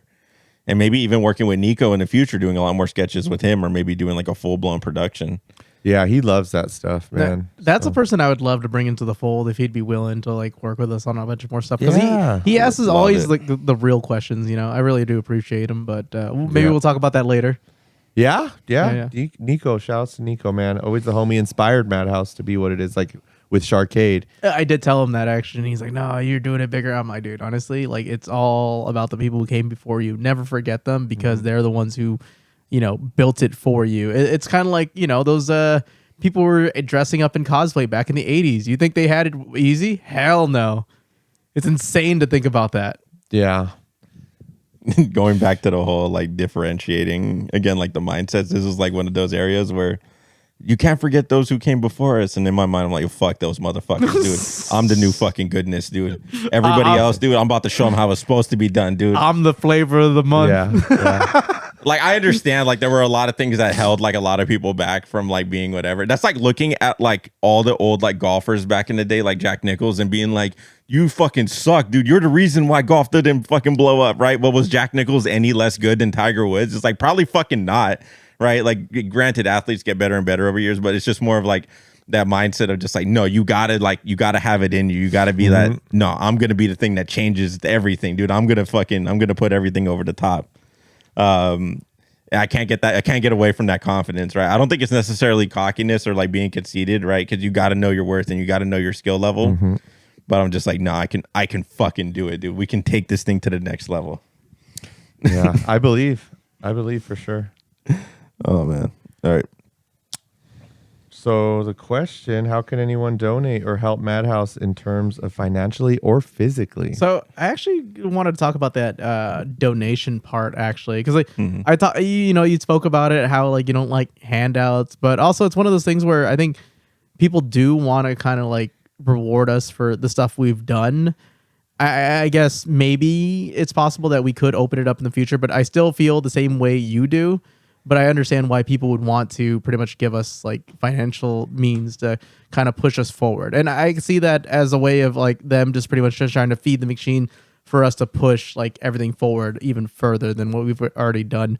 And I still think to this day, like, what can we do to make the setups better? And so far, what it really comes down to right now in the current state of things is just better monitors, honestly, like more ways to travel with these and, the vehicle, of course. Yeah. So, but as for like physically assist us, we always need bodies to help us, set up the events. A lot of people don't realize it's basically a skeleton crew that sets up and tears down all events, which is why it does take us a decent amount of time. But, setting up these events to be up to what we consider a good standard, it does take time. And we want to make sure that we don't take any shortcuts with what we do. Because if the second we start taking shortcuts, the second people start to look at the everything that we do, and they're like, it's kind of suck, Yeah. A lot of people don't realize, like, cleaning, maintaining the consoles, repairing the USB ports, these take time, like a lot of time, actually. And I'm actually glad I have one of those oxygen masks now, because for the longest time I was just breathing in poisonous fumes, which might have led to one of the hospital trips. Who knows? I don't know. Now that you say that, now that makes a lot more fucking sense. The fuck? All right. Dude, honestly, from the bottom of my heart, everybody who stayed after at a King's Cup, who's helped us just like wrap up cables or just do whatever, dude, fucking Blue Square, dude, you're a fucking hero, dude. You've been there at a lot of events, staying there till straight up to like 3 a.m. sometimes. Fucking Pastel, fucking Jorn Man. Dude, there's so many names, dude, of people who helped us out in the past, right? The Reading crew, obviously, like even after they got all their shit packed up. Nerd, of course. Dude, Nerd in the Bay, dude. Manny, fucking May. Dude, fucking Protagonist whenever he's in town, like, but he doesn't have a choice, dude. He fucking Oh shit. There's someone in that we didn't mention for a reason. No, I was kidding. we all look at Michael like, yeah, man. I wonder. That's crazy. That's good, damn. Oh, Someone needs their beauty sleep, dude. Oh, fucking, shit. I'll go crazy. Nah. And again, it's just the way that we work differently. So it is what it is, right? But nah, dude. Honestly, like those are the little things where it's like you're like, oh, I don't know how to do anything, right? Just like, do you know how to roll up a cable? Like, I'll teach you. If you could fucking learn how to roll a cable, that's like huge.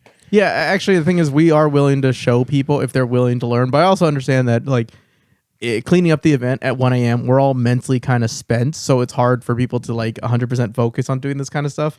But we are willing to show you. We are willing to work with you. And we'll probably throw in the links, like, how to volunteer for MADHouse events. And if you want, you can just come in the MADHouse Discord and just say, I want to volunteer, and we'll get that going from there. Yeah, that's another thing that we really, really need. So the thing about me in Atlanta is like we wear so many hats constantly that I don't want to say we can do every single job, right? But it's like if something goes wrong, then it's very, very, very helpful for us to be like available to help out, like, fix something, this, that, or the other.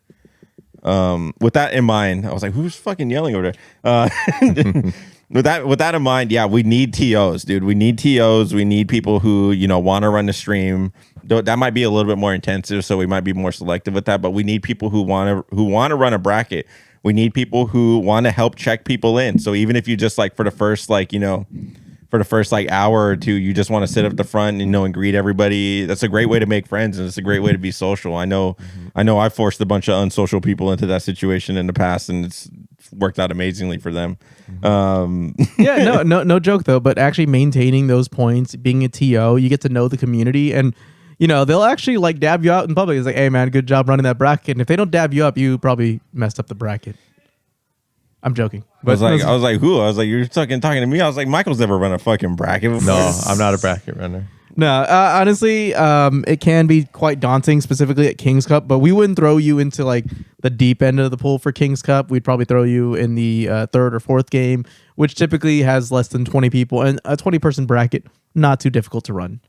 It shouldn't be. It shouldn't be, but you could always like defer to us. Really big shout outs to Jimmy for helping us out run the bracket. Yeah, Jimmy, Watt, fucking dude. A lot of the DM crew, they do help us out quite a bit. Yeah. Yeah, dude. They're willing to do whatever else. And I know Nelly wants to help out with doing more with us, which is freaking awesome. Because I didn't realize that years ago, I actually used to watch him on Twitch through the SRK page. I didn't know that was actually, I didn't think about it. I was like, wait, that was you? That was kind of funny. That was like one of those moments where we went full circle and I'm like, oh, All right. This is more of a generic question that I feel like we answer pretty often, but I'm going to throw it out there anyways. Okay. What are some long-term goals for the FGC, MADHouse, and for ourselves? I think honestly, like since we did talk about it a little bit, I think we just narrow it down to like, hey, we want to do bigger, better, and these are all better things by the community, by us, and like by everybody, right? We just want to make sure that we're just going bigger and better in general. Yeah, that's it, really. I mean, yeah, where can we go better? People should tell us, like what. There's always something someone has an issue with, like oh, this tournament did this better than them. For me, it's more like I want us to start like not focusing mainly, but like trying to get into the TNS thing of like running online tournaments or whatever, where it's like that's actually in the works. Yeah, just some type of avenue where hey, more is better. Like how can we get more out of the world? Like instead of just locally, And it seems like online's the way in that sense. Our first bracket actually for online is during Super Bowl weekend, so we're actually going to compete with the Super Bowl on Sunday. Oh, we got it. Yeah, we got more viewers. We're going to take them out. We're going to take them out. We'll have those Super Bowl commercials on lock. MK9. Dude, we got this shit. But but for yourself, I guess like what goals do you guys have for yourself personally? 2026, I want to get back to a healthier weight, just to help fix a few health like things. That. Not like non-video game related. Yeah. Let's just talk about like what we want to do. I definitely want to push further careers. I definitely want to make better connections. I've been a little shy talking to people. I need to break out of that and actually talk to people and say hello a little bit more. I usually just blankly stare at people to where they think like, oh my God, that guy hates me. And I'm like, my bad. Sometimes I blankly stare. I start losing my headspace and it come up with some crazy scenarios. I don't know if you ever watched Scrubs. I'm kind of like JD where I'm like in my own world sometimes, just living my life. Another life that doesn't exist anyway. You watch Scrubs? I've seen the show. I have no clue. You have no idea? Okay. Well, just think of it as like the character who daydreams and just comes with impossible scenarios. Yeah. Okay. I see. Think of like the Family Guy Peter Griffin like cutaway like things where he just has his own like thing that happens in his head and Lois is looking at him like, what the hell are you going on about? Yeah. It's something like the that. shit that I do on a regular basis. Exactly. But I do that a lot at, unfortunately, a lot of outside events because I'm kind of mentally spent a lot of times when I'm outside. So it's like, it's whatever. I hope people don't take it offensive. I'm just blankly staring because like usually for the most part, there was no one standing there when I was looking. So if you end up in that vision and I'm just looking directly at you and you're not seeing me blink or anything, I'm probably in my own head. Damn. For sure. What about you, Michael? What are your goals? Personal goals for this year? Personal goals. I feel like I have the athletic working out goal on lock. It's been going for like 2 years strong. So I like that. Still doing it. I'm focused on it. I'm in my bulking phase, trying to get some weight on, and then I'm going to cut. I'm getting better with cooking. I've been cooking good meals now. So I'm getting better in that avenue. But I guess I could say it here is finally going to be streaming, getting the computer running. Shout outs to Fist of Fury. He gave me his old computer. And I'm like, hey, I'll start streaming again. I like how you do the IRL streaming. And I'm like, dude, that's sick. Like I catch so many like weird moments in my life that would be interesting to put on a IRL stream. Might get me banned and canceled if I'm not careful on what I put on that video, but it would just be fun to do it. I think it's fun. I'm looking forward to it.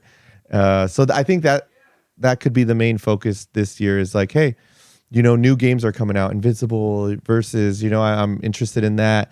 And why not stream it all? Like we just talked about before. If it's not on video, did it happen? Yeah.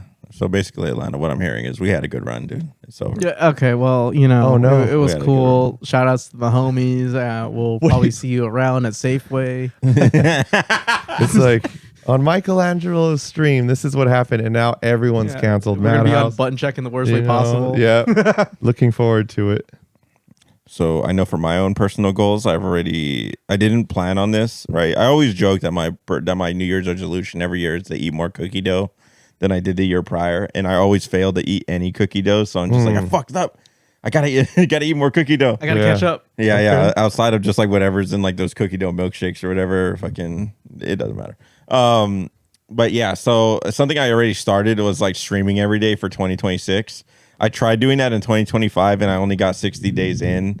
And then like we were setting up for a King's Cup and I lost track of time. Like I just didn't have time at all that entire day. But now that I have two phones, I might make it a little bit easier. We'll see. I just gotta make it happen. So streaming every day, 2026. And when I stream, I want to do other things. Like I want to work out a little bit more on stream. I've just been like neglecting like fitness or whatever. Yeah. But other than that, I think like just like I want to make more content, dude. I want to like if this is like a super this is a reach. My reach goal is like, dude, if I could like make content creation like my full-time job and just like quit like the MILF funding that I do right now, then like that'd be sick. Then I could just focus on this full time, and that would just really allow like me to focus on MADHouse full time. That would really change things a lot. Like You might be able to start a career streaming MILF hunting. that's what I was thinking too, dude. I feel like that's an underutilized market. I gotta show them how to take them down, dude. Someone's got to keep these streets safe. That's it. What do Dude. they call that? Pound Town? Dude, the first and last line of defense right here. Yeah, dude. I like that. Awesome. Navy SEAL Team 6 that has nothing on you. All right. MADHouse Disney trip. Okay, Fuck so for the people who what it don't says. know, okay, so it's kind of a reoccurring meme, but I do have someone honestly asking me, when is the MADHouse Disney trip? The main reason I have issues with Disney is because I had a traumatic experience at Disneyland years ago where a family member beat my ass in front of Goofy and no one in the park did anything for it. And then I just walked around lost in the park for like another 6 hours. And the highlight of that was me talking to a trash can. Did I ever tell you the hypothetical or like the other scenario or timeline or whatever I had in my head? I was like, maybe Goofy saw what you did, and then when you were getting your ass beat, Goofy was like, yeah, he kind of deserved it. He kind of deserved it. You know what's crazy? No one in the park did anything. Maybe Everyone in the park was just like unanimous. Yeah, kid kind of maybe deserved not it. only did Goofy fucking like not care, maybe he liked it. Dude. You know what the Maybe crazy thing is? All I want to do was go on a ride. Goofy was like, Out of all the things in Disneyland to do. yeah, maybe what you did wasn't even wrong. Maybe Goofy was straight up like, you know what? I fucking hate kids. I hate children. I hate my job. I can't quit this job, dude. I'm going through a bad divorce right now. And then just to see you get your ass beat made his fucking day. It's possible that Goofy was on edibles at the time and he's just watching this. He's like, I can't believe this is happening. Something is in those edibles. He's like, this suit's too hot. I'm hallucinating. Dude. There's that, no way. That child looks like he's being beaten mercilessly. Yeah. Yeah, and also, unfortunately, one of my favorite movies at the time as a kid was Extremely Goofy Movie. So to like have that whole experience happen was Intense. That's sick. It's very unfortunate. It's fucking sick. I mean, I also to this day I still hate Kingdom Hearts, but that's Fuck God. you, dude. I love Kingdom Fuck Hearts. Kingdom I really Hearts. don't give a fuck what you say about that. Look, we're never going to fucking Disneyland. I'm letting you know right What? now. I'm never going to Disneyland. You Disney never- World, dude. you never went to Dude, I'm Disneyland? doing Disney Earth. If they discovered a whole new fucking planet and they put ears on it, dude, that whole planet can go fuck itself. What? Dude. That is not getting any of my fucking money, dude. Dude, Disneyland's fun. My first Disneyland trip was, I was a kid, obviously. I was crying. I wanted the Disney Mickey ears. And my mom said, if you take this picture, I'll get them for you. And I took the picture and she was like, fuck you. I'm not kidding. So I'm like, yeah, I still have that picture too. I turned around crying and like, there's the picture. But I never got those Disney ears.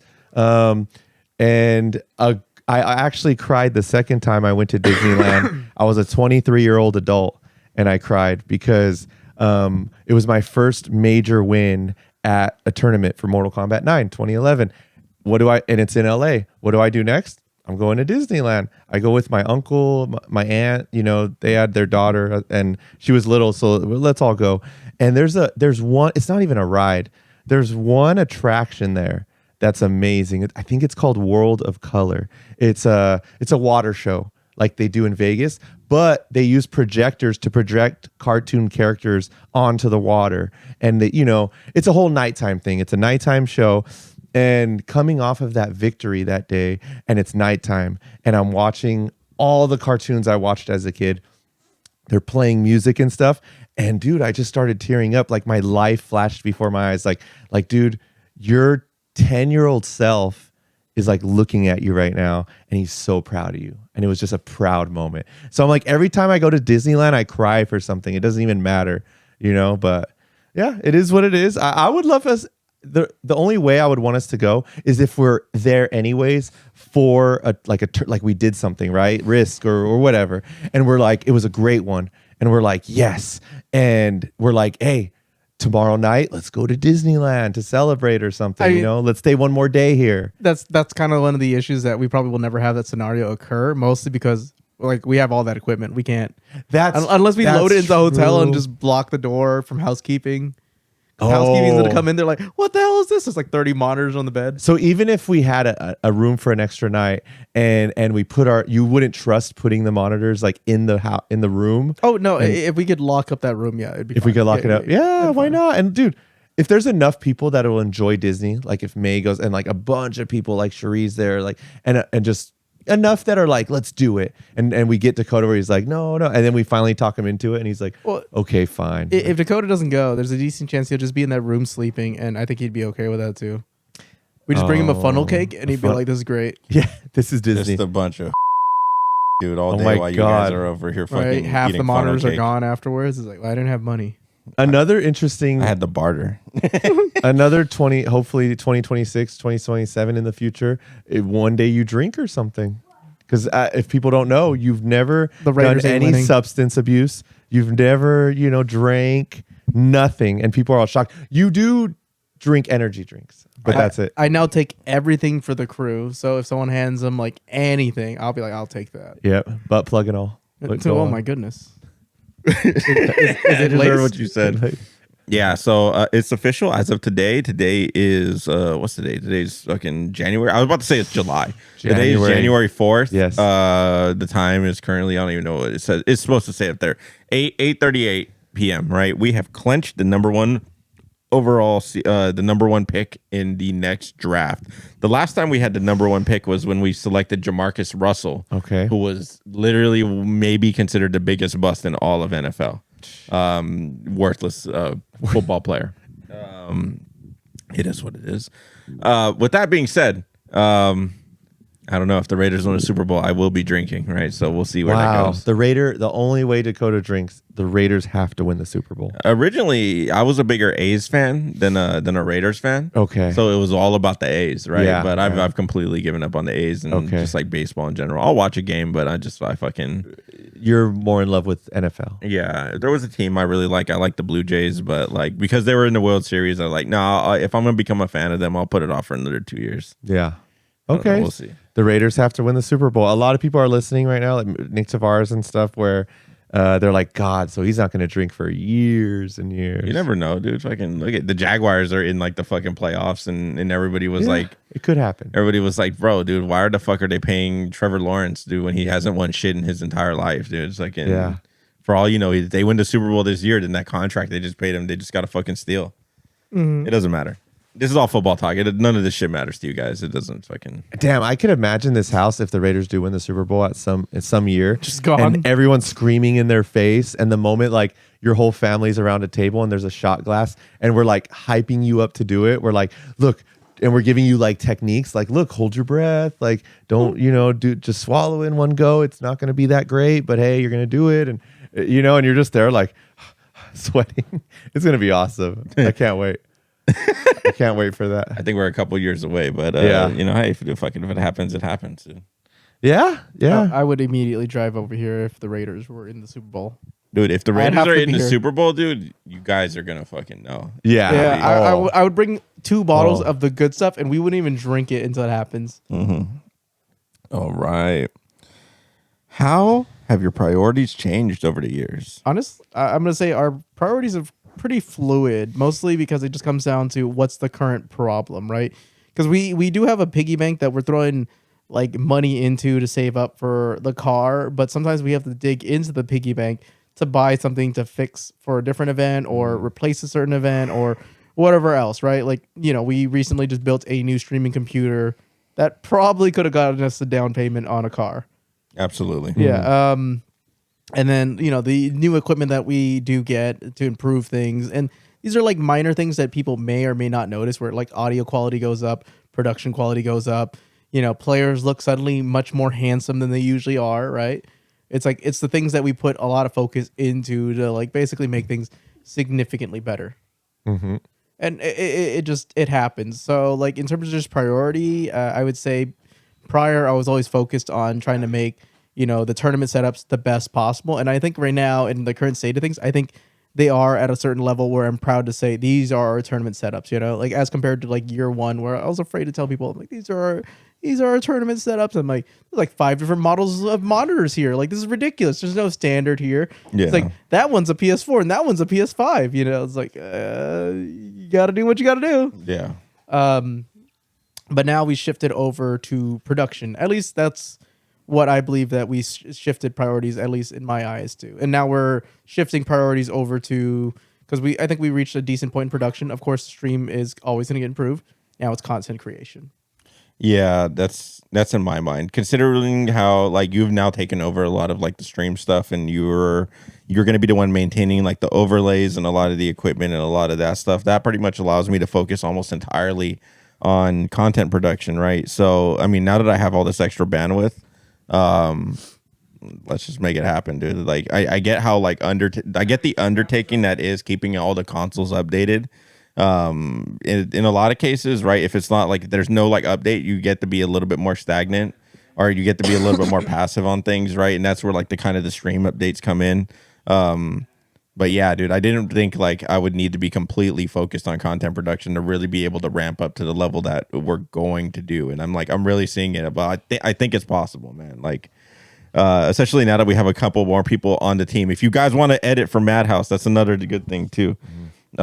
We need editors, right? Whether it's just little things or big things. If you guys have any sort of background in that, we'd be willing to give you a shot, right? I don't know if we can pay you anything. We're paying everybody in like ramen and Crystal Light right now, but it's an area that we need help in. It's a tough economy out there. Yeah, dude. Okay. Yeah. Knowing what you know now, is there anything that you would have done differently when you were first starting out? Honestly, I think I know the cliche is pretty much like, we would have done this, that, or this, but I think all that stuff that happened in the past needed to happen for us to be where we are right now, where we know what to do going forward, what we know we need to fix going forward, what like ideas that we have now. Realistically, things would just be at a certain level, but of course we'd go a little bit faster, right?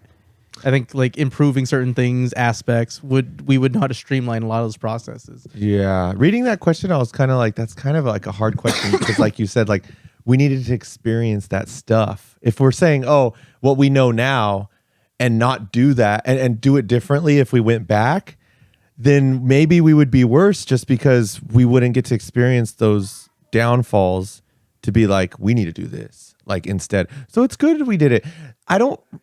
I can't think of something that like really held us back or really like just, messed us up and set us back like 5 months where I'm like, well, we could have did that. Not really. It was smooth. There was bumps, but there was great times along the way. Maybe would have banned a little earlier, but other than that, we just messing. But yeah, we have to experience these things, and that's all really. Like we need to get those get those bumps in the road and stuff, as we say. I'm laughing because I'm just like, well, at least I don't have to edit out. You know, it's just a little blip. It's a little blip. It's a little blip. Yeah, dude. You know, we actually have like what do you call it? We have like we have like cool. all that stuff built in. Now that we've moved all our audio back over to this board, we now have a lot more features here. Let me put it on camera number 4. We have like the full like fucking. We have the full suite of just like of like Ed and Eddie and like MADHouse fucking. And I'm not normal. I like that one. And then my favorite one that I really want to, whenever we have like a guest on the show and they're able to get all high, just like God. Those sounds. I like it. that's gonna be real fun, dude. When we have access to do stuff like that, I'm gonna add a lot more sounds to this thing. So It's scary to see how much tech is involved in MADHouse, like this, right? We have this thing, right, that we're displaying. But there's so much. Yeah, I've thought about that because I looked at like, you know, locals that we went to back in like '09 and even earlier than that, right? We look at how simple things were, but a lot of the tools that we have now, not only are they much more advanced, they've made a lot of the things that they used to have trouble with so much easier to deal with, dude, right? that's why people are like, dude, don't you wish you would have gotten into this during like MKX? And it's like, I tried to. Don't get me wrong. There was a group of people that I tried to work with where I was like, I want to be a part of this thing, and just nothing ever happened, right? But looking at all the technology and everything that we have available to us today, it is easier than ever to get like, you know, some sort of content production going, dude. Correct. But now you have to be more unique than ever. And I feel like we've actually hit a point where I think what we have is actually something special. You know, I know everyone says that, but, you know, people tell us enough to the point where I can't deny it anymore. I just do whatever the fuck I want, dude. That's all. Okay, that's fair, because that's what I'm doing too. And like, I never really thought about it. That's literally it. I don't. Joey's a lot better at this than me, but like Joey Salami is always like, I looked at things for like inspiration, and I'm just always like, nah. Like the things that I'm inspired by are like super old school, like Toonami. Like I say old school Toonami, like promos and like Dave Chappelle and like Charlie Murphy and like all this other shit. But I'm just like, nah. I feel like in my own head I had come up with so much fucked up shit that I'm just gonna do a remix of something that I already did. And just make it whatever heinous thing comes out on the other end. I mean, we're still making memes of the Boondocks in 2025, and that show ended in like, I want to say like 2010. Yeah, another inspiration point. Yeah, I always see the Uncle Ruckus actor. Yeah, I love that guy. He's in like he's Sack. Like sometimes he'll be in the signing autographs. And I know he's actually in the remake of Malcolm in the Middle, or the sequel, which is coming out, I think, in a few weeks. Yeah. Looking at all the equipment, like how much do you guys think We're not saying that has been spent on you could guess, like really, like, okay, we have this, how many monitors? This guy how just many wants us to get fucking robbed, dude. right? Yeah, how many monitors? What you guys don't know is there's actually a fifth camera. You got that Audio echo. Oh my gosh. doubling. Like how many monitors and systems do we have officially? I will not say that number, but a decent amount. Dude, a business could be listening right now that said, you know, I mean, they're gonna hear a lot of crazy shit, and they're gonna be like, "Do we really want to bring these guys in?" Because I mean, dude, there's a lot of equipment. This is a lot. Like I look around and I'm just like, geez. Yeah, and cameras. I'm not gonna lie. Like, I'm just glad that when we got involved with like Nintendo Switches, we were doing Switch 2s. Yeah. Because oh my god, the Switch 1s, they are painfully slow. Holy hell. Yeah. That was insane. I've never been so upset. Ugh. Like Okay. just connecting to the eShop was such a pain. And then I went to Switch 2 and I'm like, this is night and day.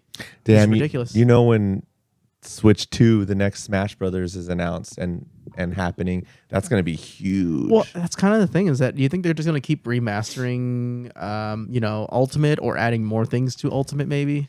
They could, but I think they always have to release a new Smash. People will just want something new. Do you think they're just going to do the whole thing where they just remaster like Smash 64 and have that type of gameplay back again? Oh, shit. But they'll like, hey, you know what? More friends are coming, but it plays exactly like how we played Smash 64.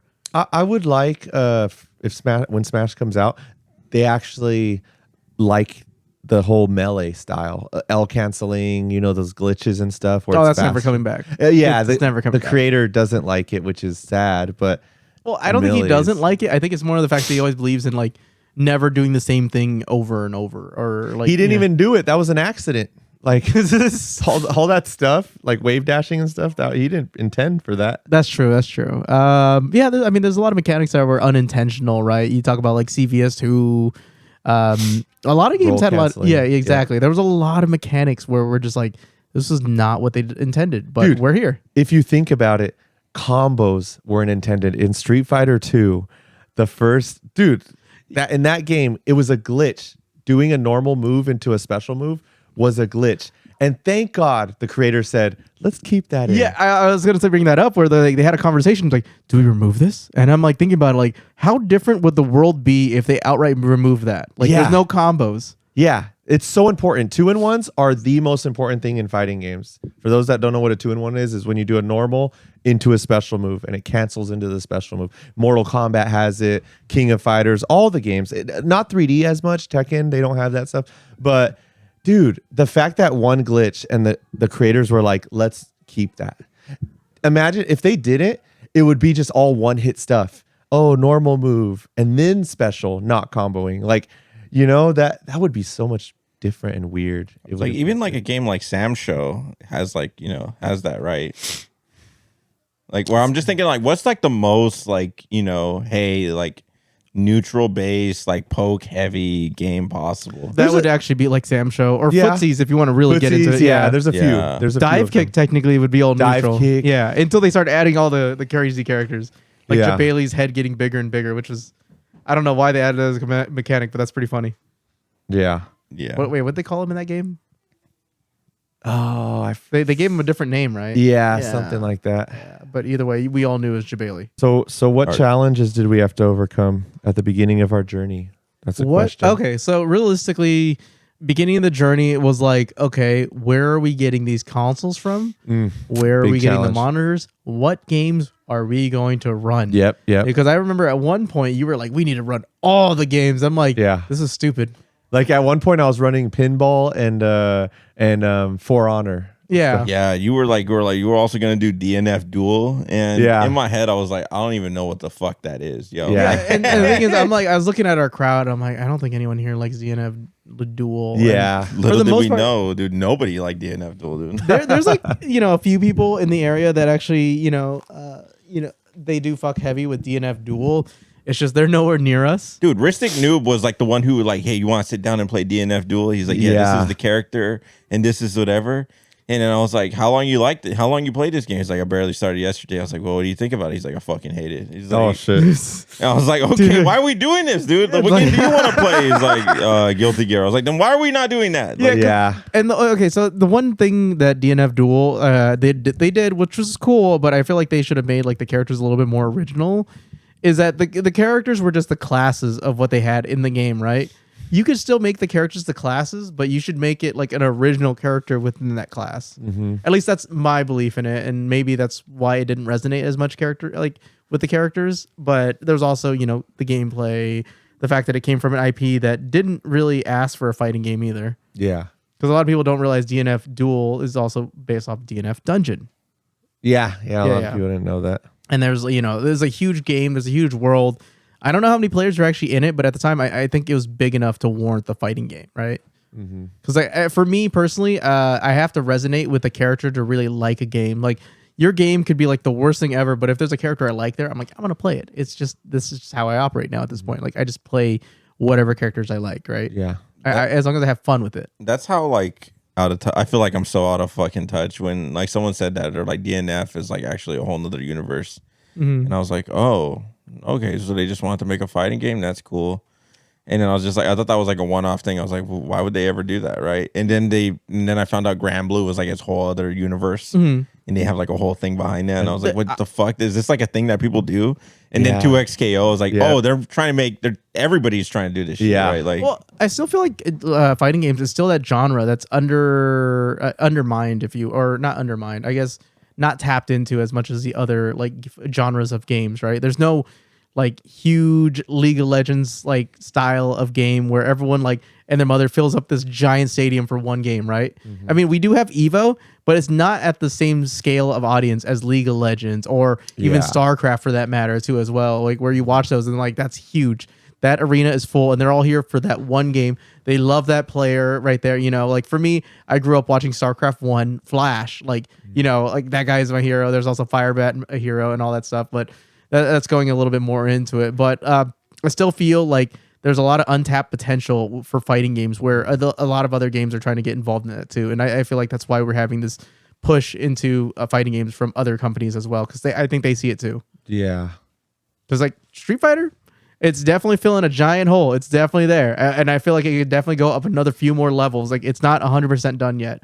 But, you know, like someone else could come in and swoop it in before it's already too late. But we'll see. Yeah. So what do we think of the people that support MADHouse? I mean, what else can we really say about them? I mean, we love them, right? Like, Yeah, they're amazing. I wish I was able to really have a drink with them because a lot of times we're running events. And even then, you know, like even in our off times, I feel like we're still kind of on the clock, right? You know, very rarely do I actually have like a drink at Guild House too. Every so often I do have one or whatever, but I'm so lightweight that that one beer kind of pushed me into where everyone else is already, which is insane. But I mean, it's something that I want to bring up is because I'm constantly like on Discord, which is funny because at the very beginning of MADHouse, I was like, I don't know how to use Discord. I don't know anything. That's actually kind of insane because I think both of you guys did not know how to use Discord, and I was still like, I think I was an early adopter of Discord, and I told everyone, this is it, man. We need to get off Ventrilo. We need to get off Humble. Discord's the future. And everyone's like, get away from me. I don't even know what those two other. I was on like Odoo and like all sorts of others. Like those shit. were like whatever ish. There were AIM, unfortunately. Well, AIM, I still think the stuff that AIM did actually got integrated into Discord. You know, the away messages and all that stuff. Because I thought the away messages were really cool, right? Like, I still think they're a really cool feature. But that's just me. That's just an out of office message, if you will. Yeah. What the fuck was I gonna say? With that being said, everybody who sees like if you guys rock the MADHouse tag, like the little Discord tag, if you guys are a supporter on our Twitch or you guys are a supporter on our like a server booster, I see all of that stuff. I'm constantly looking for that stuff. So anybody who does any of that, just know that me in particular, Dakota, I see you, and I really appreciate like just a little bit of representation you guys do. There are some people that rock the MADHouse tag that, you know, hey, they haven't been to a fighting game event in like forever, right? And I know we haven't implemented that thing until like, you know, relatively recently. So to see that, I'm just like, wow, that's huge. I really, really appreciate those people, right? And that's another reason why I switched around like the roles or whatever. So anybody that like is a server booster, like you guys are right underneath MADHouse. Like you guys are the thing that's like keeping that server, like, you know, giving us all those features and helping push us forward. And if you subscribe on Twitch, even though we haven't been live like all month or whatever, right? You guys are still seen. Like you guys are going to be like the second name underneath like server boosters, right? Considering it's like a Discord platform, and we're going to prioritize that. But it's like, dude, we still appreciate all of that support and stuff like that. So, yeah, I don't know. Just know that those little things, right? They don't go unnoticed, especially by me.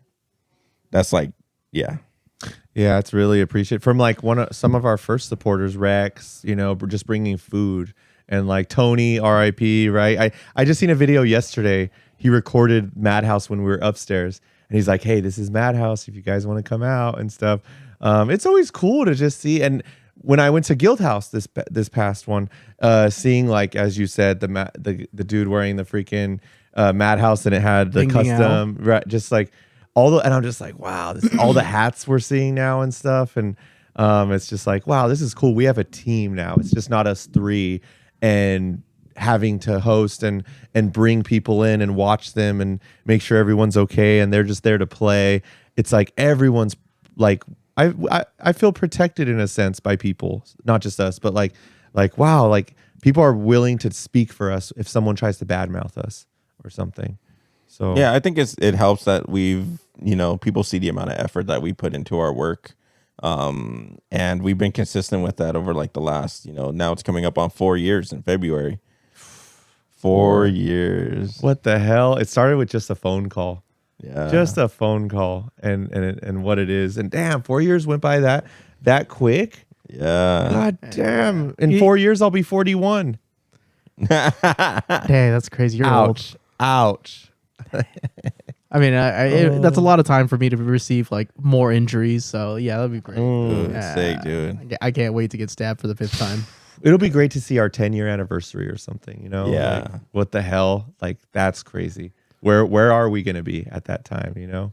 Honestly, looking back, just in the short time we've been around, I think about like the people who've come and gone, and it sucks that some of them still aren't around. Maybe like not because they passed away, not everyone had to pass away or anything like that, but MADHouse is cursed.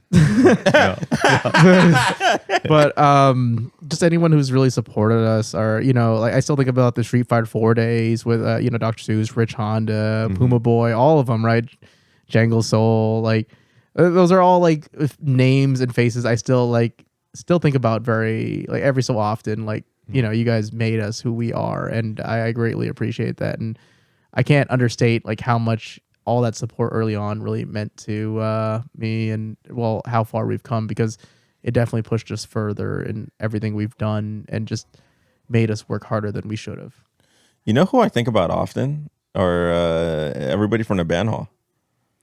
Like everyone, really. Tony, Jeff, Ryan. Henry, and Ryan, Jason. Yeah. Jason. I still think about that guy. I still see his name every so often. They think about us, man. I chilled with Jeff. I was riding my bike, and a truck was on my ass, and they were yelling, but I was like, oh, that's not for me. And I kept going, and I went to a dead end, and the truck followed me, and it was Jeff. He's like, hey, I've been trying to call you. I was like, oh, damn, it was you. And we went to the bar. I don't even drink. We just went to the bar and chatted it up at a neighborhood bar. And he's always telling me how like they're like, dude, man, like we could do something again. Not as much, but like it'd be great. And he was telling me how much people talk about us that are in the Portuguese community, right? And like Ryan, I see Ryan, dude, I miss MADHouse. I see Jason, dude, you guys got to bring back MADHouse. All those guys that we think about, like, dude, that was the beginning of MADHouse. They are still affected by us and that. And like, so that's why it's great. Like if I'm like, man, it would be great to have a reunion, just a one-off special, like let's have a barbecue. It could be small at the band hall, something, but that's where we started, right? So just be like, the stars have to align. And sometimes people think like, oh, you guys are too good for us now. Not them, but like, I think some people that know them try to make it what it's not, right? Like, oh, you guys are just doing these big San Francisco things. You can't like go. And it's like, dude, the moment they snap their fingers to do something with them, like we know where we came from. We're gonna like, hey, we're in it. Even though we don't have to bring 40 setups, it could be like, let's bring, 10 setups, 5 setups, and just have a great time, right? It was fun. Dream. Yeah, that honestly is a dream. I would love to come back to that venue. Of course, that it was awesome. And so I'm glad all of us, I think, are pretty humble people where we'll never forget where we came from and everything, because I know some people that will forget where they came from. I kind of want to do something a little bit different. Okay. If we ever do go back to the band hall. Okay. I want to move commentary upstairs at the bar. It's actually, now with what we have, it's actually very doable. So commentary's upstairs, and then downstairs is the event. That actually would be really cool, because it could be like, a green room for the commentators too. But anyone could really go up there, but we could call it like a green room, right? Yeah. Because there's a restroom. You got Jeff, your own personal bartender, or whoever else is up there. Ooh, that's pretty cool. Yeah, right. Like, and then you could play foosball before you get into it or whatever. Or maybe the commentator starts hearing foosball. And he's like, "What the fuck, guys?" Yeah, I like that. But I do. There's a lot of people like thinking of MADHouse 4 years, right? It's like a TV show. It's like what happened to the guy in the first season, right? Some people died. My dog died. Like, there's been crazy moments in the show that, people's lives have ended. Some people we had to ban. Some people and it's like, whoa. And then some people have come back where we're like, oh my God, it's you. Like you came back. You were only on our first season. Welcome back to season 4. It's good to have you again. Stuff like that I really enjoy. Like it's MADHouse is our own little show, and we see people come and go, and it's a beautiful thing, man. It's pretty awesome, man. So yeah, that's what we think about people that support us and everything. Yeah, I mean, like I think everyone in their own private moments or even publicly, like we're doing right now, is that we're always thinking about the people who've come and gone. I still think about that one guy who didn't speak a lick of English, who came in, beat everyone in KOF, drank a bunch of beer, and had a good time, and then I've never seen that guy ever again. He messaged us like I think I would say like 2 years ago and said, "Hey, you guys running KOF again?" And I was like, it was in Spanish. I just used Google Translate real quick. I was like, okay, cool. Yeah. You know, but yeah, I still think of even him, right? Like he just popped up for one moment because to me that was memorable because it's really funny. Because I was like, damn, dude, this guy's really good, like really good. Yeah. Yeah, there was some great surprises there. The Dragon Ball Fighters guys, those guys were cool. Alaska and all them, like, oh yeah. Yeah, it was a really big shame that like I really wanted to see them at that last King's Cup that we ran Dragon Ball Fighters that Chris G and everybody was there at. That would have been big. Unfortunately, they couldn't make it. A lot of those guys couldn't make it, dude. Maybe it was just like the location or whatever, but it is what it is. Yeah, and honestly, I do hope DBFC has some kind of resurgence, mostly because they're getting that update now. Yeah. They were a little late on the rollback and everything, but who knows? Yeah, I mean, they were starting to get used to it. They started understanding how to do rollback. Strive really helped them go a lot further on that one.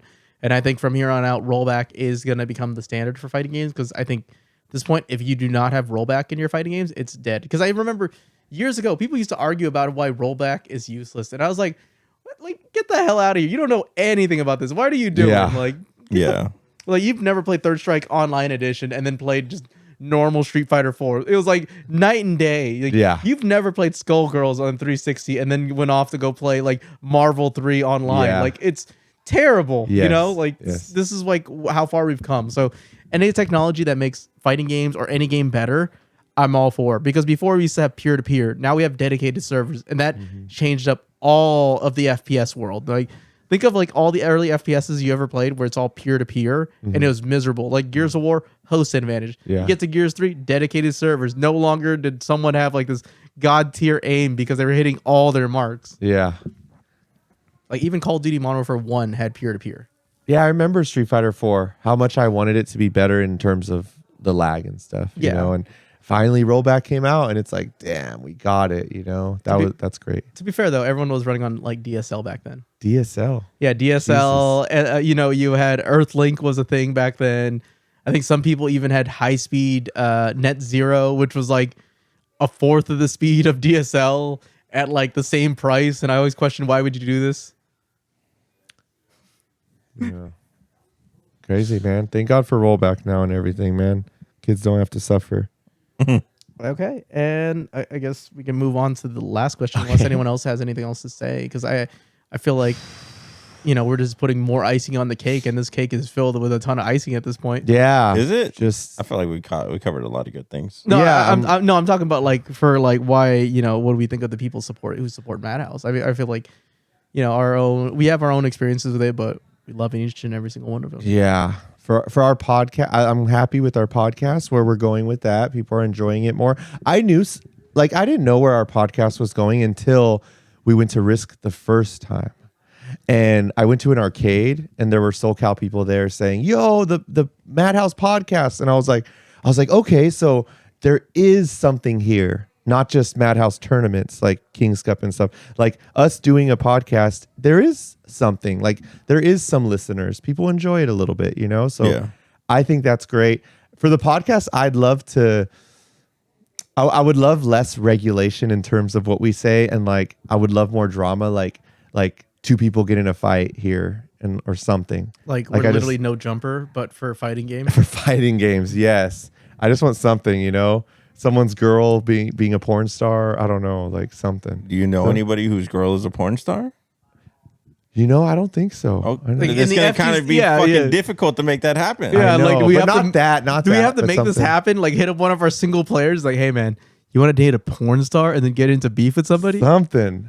I don't know. Like we need more FGC drama. I don't want any drama. That was one thing I was surprised of, the politics doing MADHouse. Oh yeah, like into it. Yeah, that's all business politics, though. Yes. Like, there's always politics and everything, and it's kind of funny because it's basically high school 2.0 because you could never expect everyone to act like an adult in the situation. Yeah. And it's all over 30-year-old people too, for the most part.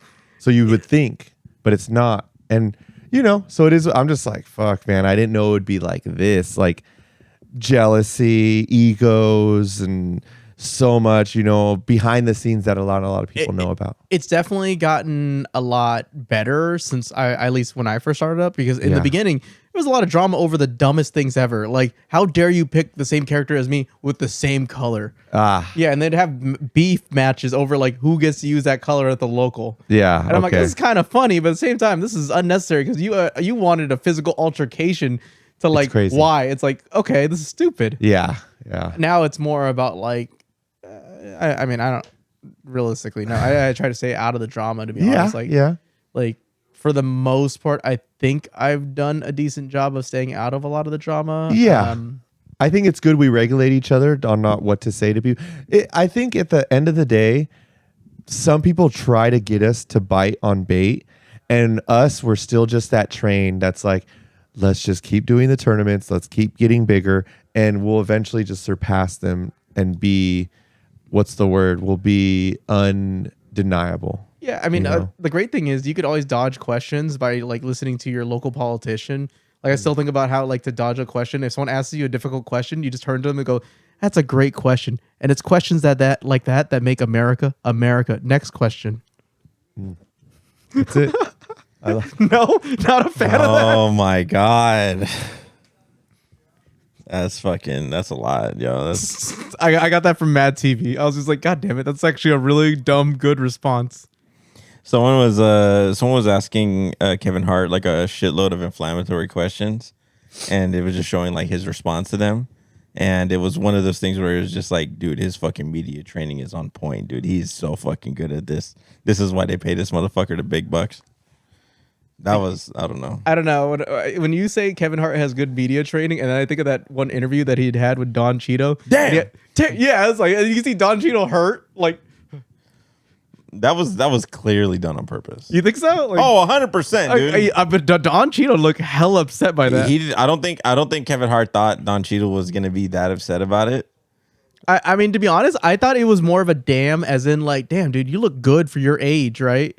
That's what I got out of it. But like the way Don Cheadle responded was like, he did not take it that way, Like, yeah, I did not take it that way either. Yeah, dude. but you can see his face where he's like, he looks so fucking. Okay, we're gonna ask everybody in the audience what they thought. Put it in the comments. Let me know if I'm wrong. I still remember the Don Cheadle Captain America. I think that was him, right? That he did. You guys don't know what I'm talking about? The Captain America. He painted himself blue, and it was just Don Cheadle as Captain America. No? Well, no, that's not Captain. It's Captain Planet. Captain Planet. I was like, Captain America. I was like, no. Yes. Like, what the fuck? Captain Planet. You're talking about the Funny or Die sketch. Yes. Captain Planet. I almost thought you were going to say that wasn't Don Cheadle, and you were going to say another black guy and make me look hella racist. God. Like, fuck. But thank God I messed up Captain America and Planet. Yeah. I meant Captain Planet. So, yeah. Just wondering if you guys ever seen that. It looked hella funny. I saved it as like a wallpaper for the longest time. That's why it made me laugh. Oh my God. Yeah, no, I know that sketch. It's actually a pretty good one, yeah. We have one final question. Atlanta, would you like to read it off? So this is a very special question. It's only directed specifically at Dakota. And the question reads, Dakota, when will Dakota stop picking on 5'4" and under women? This guy, the way he just read this question already is gonna fucking make me look bad. He's like, when you gonna stop picking up on fucking women under 5'4"? He's like, no. Sorry, stop picking on them. This guy wants to stutter at the fucking worst possible time. I know, right? Okay. When will Dakota? When will you wear wigs? When will you wear wigs? When will Dakota stop picking on women 5'4" and under? All right, guys, that's all the time we had, dude. It's been an excellent podcast, dude. You guys have been great. It's been a joy. Thank you to everybody who supports us. Thank you, for everything, really. We genuinely wouldn't be here still to this day if it wasn't for, the support of, the folks who come out, the folks at home, even the people who do not like us. They're like, dude, check out these assholes. I'm like, hey, man, thanks for the view. Mm-hmm. I'm a big fan of that, yes. Yeah, super happy. I'm glad where we're going with this. State of MADHouse and podcasting and tournaments, and we're looking good for 2026, starting off strong, you know. This was the first MADHouse thing we did in 2026. Correct. Yeah. First tournament we're going to do is what? Next? So this month we want This to do online, 3 onlines. 3 online. So we're going to do MKX. I'm going to run an MKX tournament on my channel. Okay. Then we're going to run a Tekken tournament on Star's channel. Okay. And we're probably going to run another Street Fighter 6 on Fizz channel. Wow. Damn. Yeah. And Going then, in. dude, if you want, dude, we can run something else on your channel, dude. We Hey, do I get we it do up. Magic the Gathering on your channel. Whatever's dude. Whatever clever. the fuck you want, dude. Yeah, I'm down. Okay, cool. I want to see a paper scissors rock tournament where you just send a picture of what it is that you're sending out. All right. Oh, you're just like, there it is. Here, that's you my go. answer. It's just 2 like receipt printers and they book and print at the same Oh my time. god, that would be so cool. I'd be so down for that. Yeah. Just a slow receipt printer. Is that a rock? I don't know. It's looking like a hand. All right. Well, shit. This was awesome. First one in the books. Absolutely. All right, All right. guys. Is there anything else anyone else wants to say, or do you guys think anything has been said, or maybe it's time to go to the catchphrase? I'm excited about the guests we're gonna have on. We'll have a lot of surprises. So Yeah, we're gonna have some guests who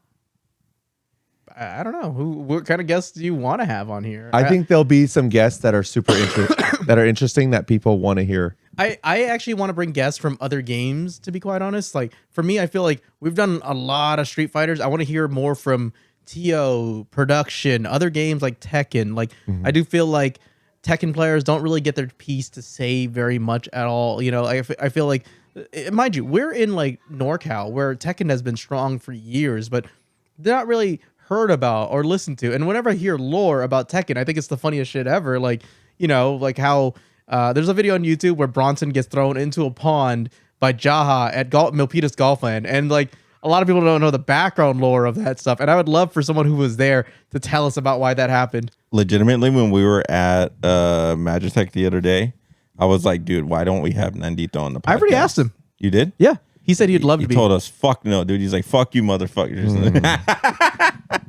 No, he would be a really cool person because he has a lot of lore. He's been around for years, and I just want to know like how he felt about Tag 2 and would he want a Tag 3, even though Tag 2 didn't sell very well. It almost actually destroyed the franchise. Oh. But it's a game that's super beloved by the Tekken community. Yeah, I was gonna say, how did Tag 2 not sell well? I feel like hella people own that shit. Like, No, they didn't.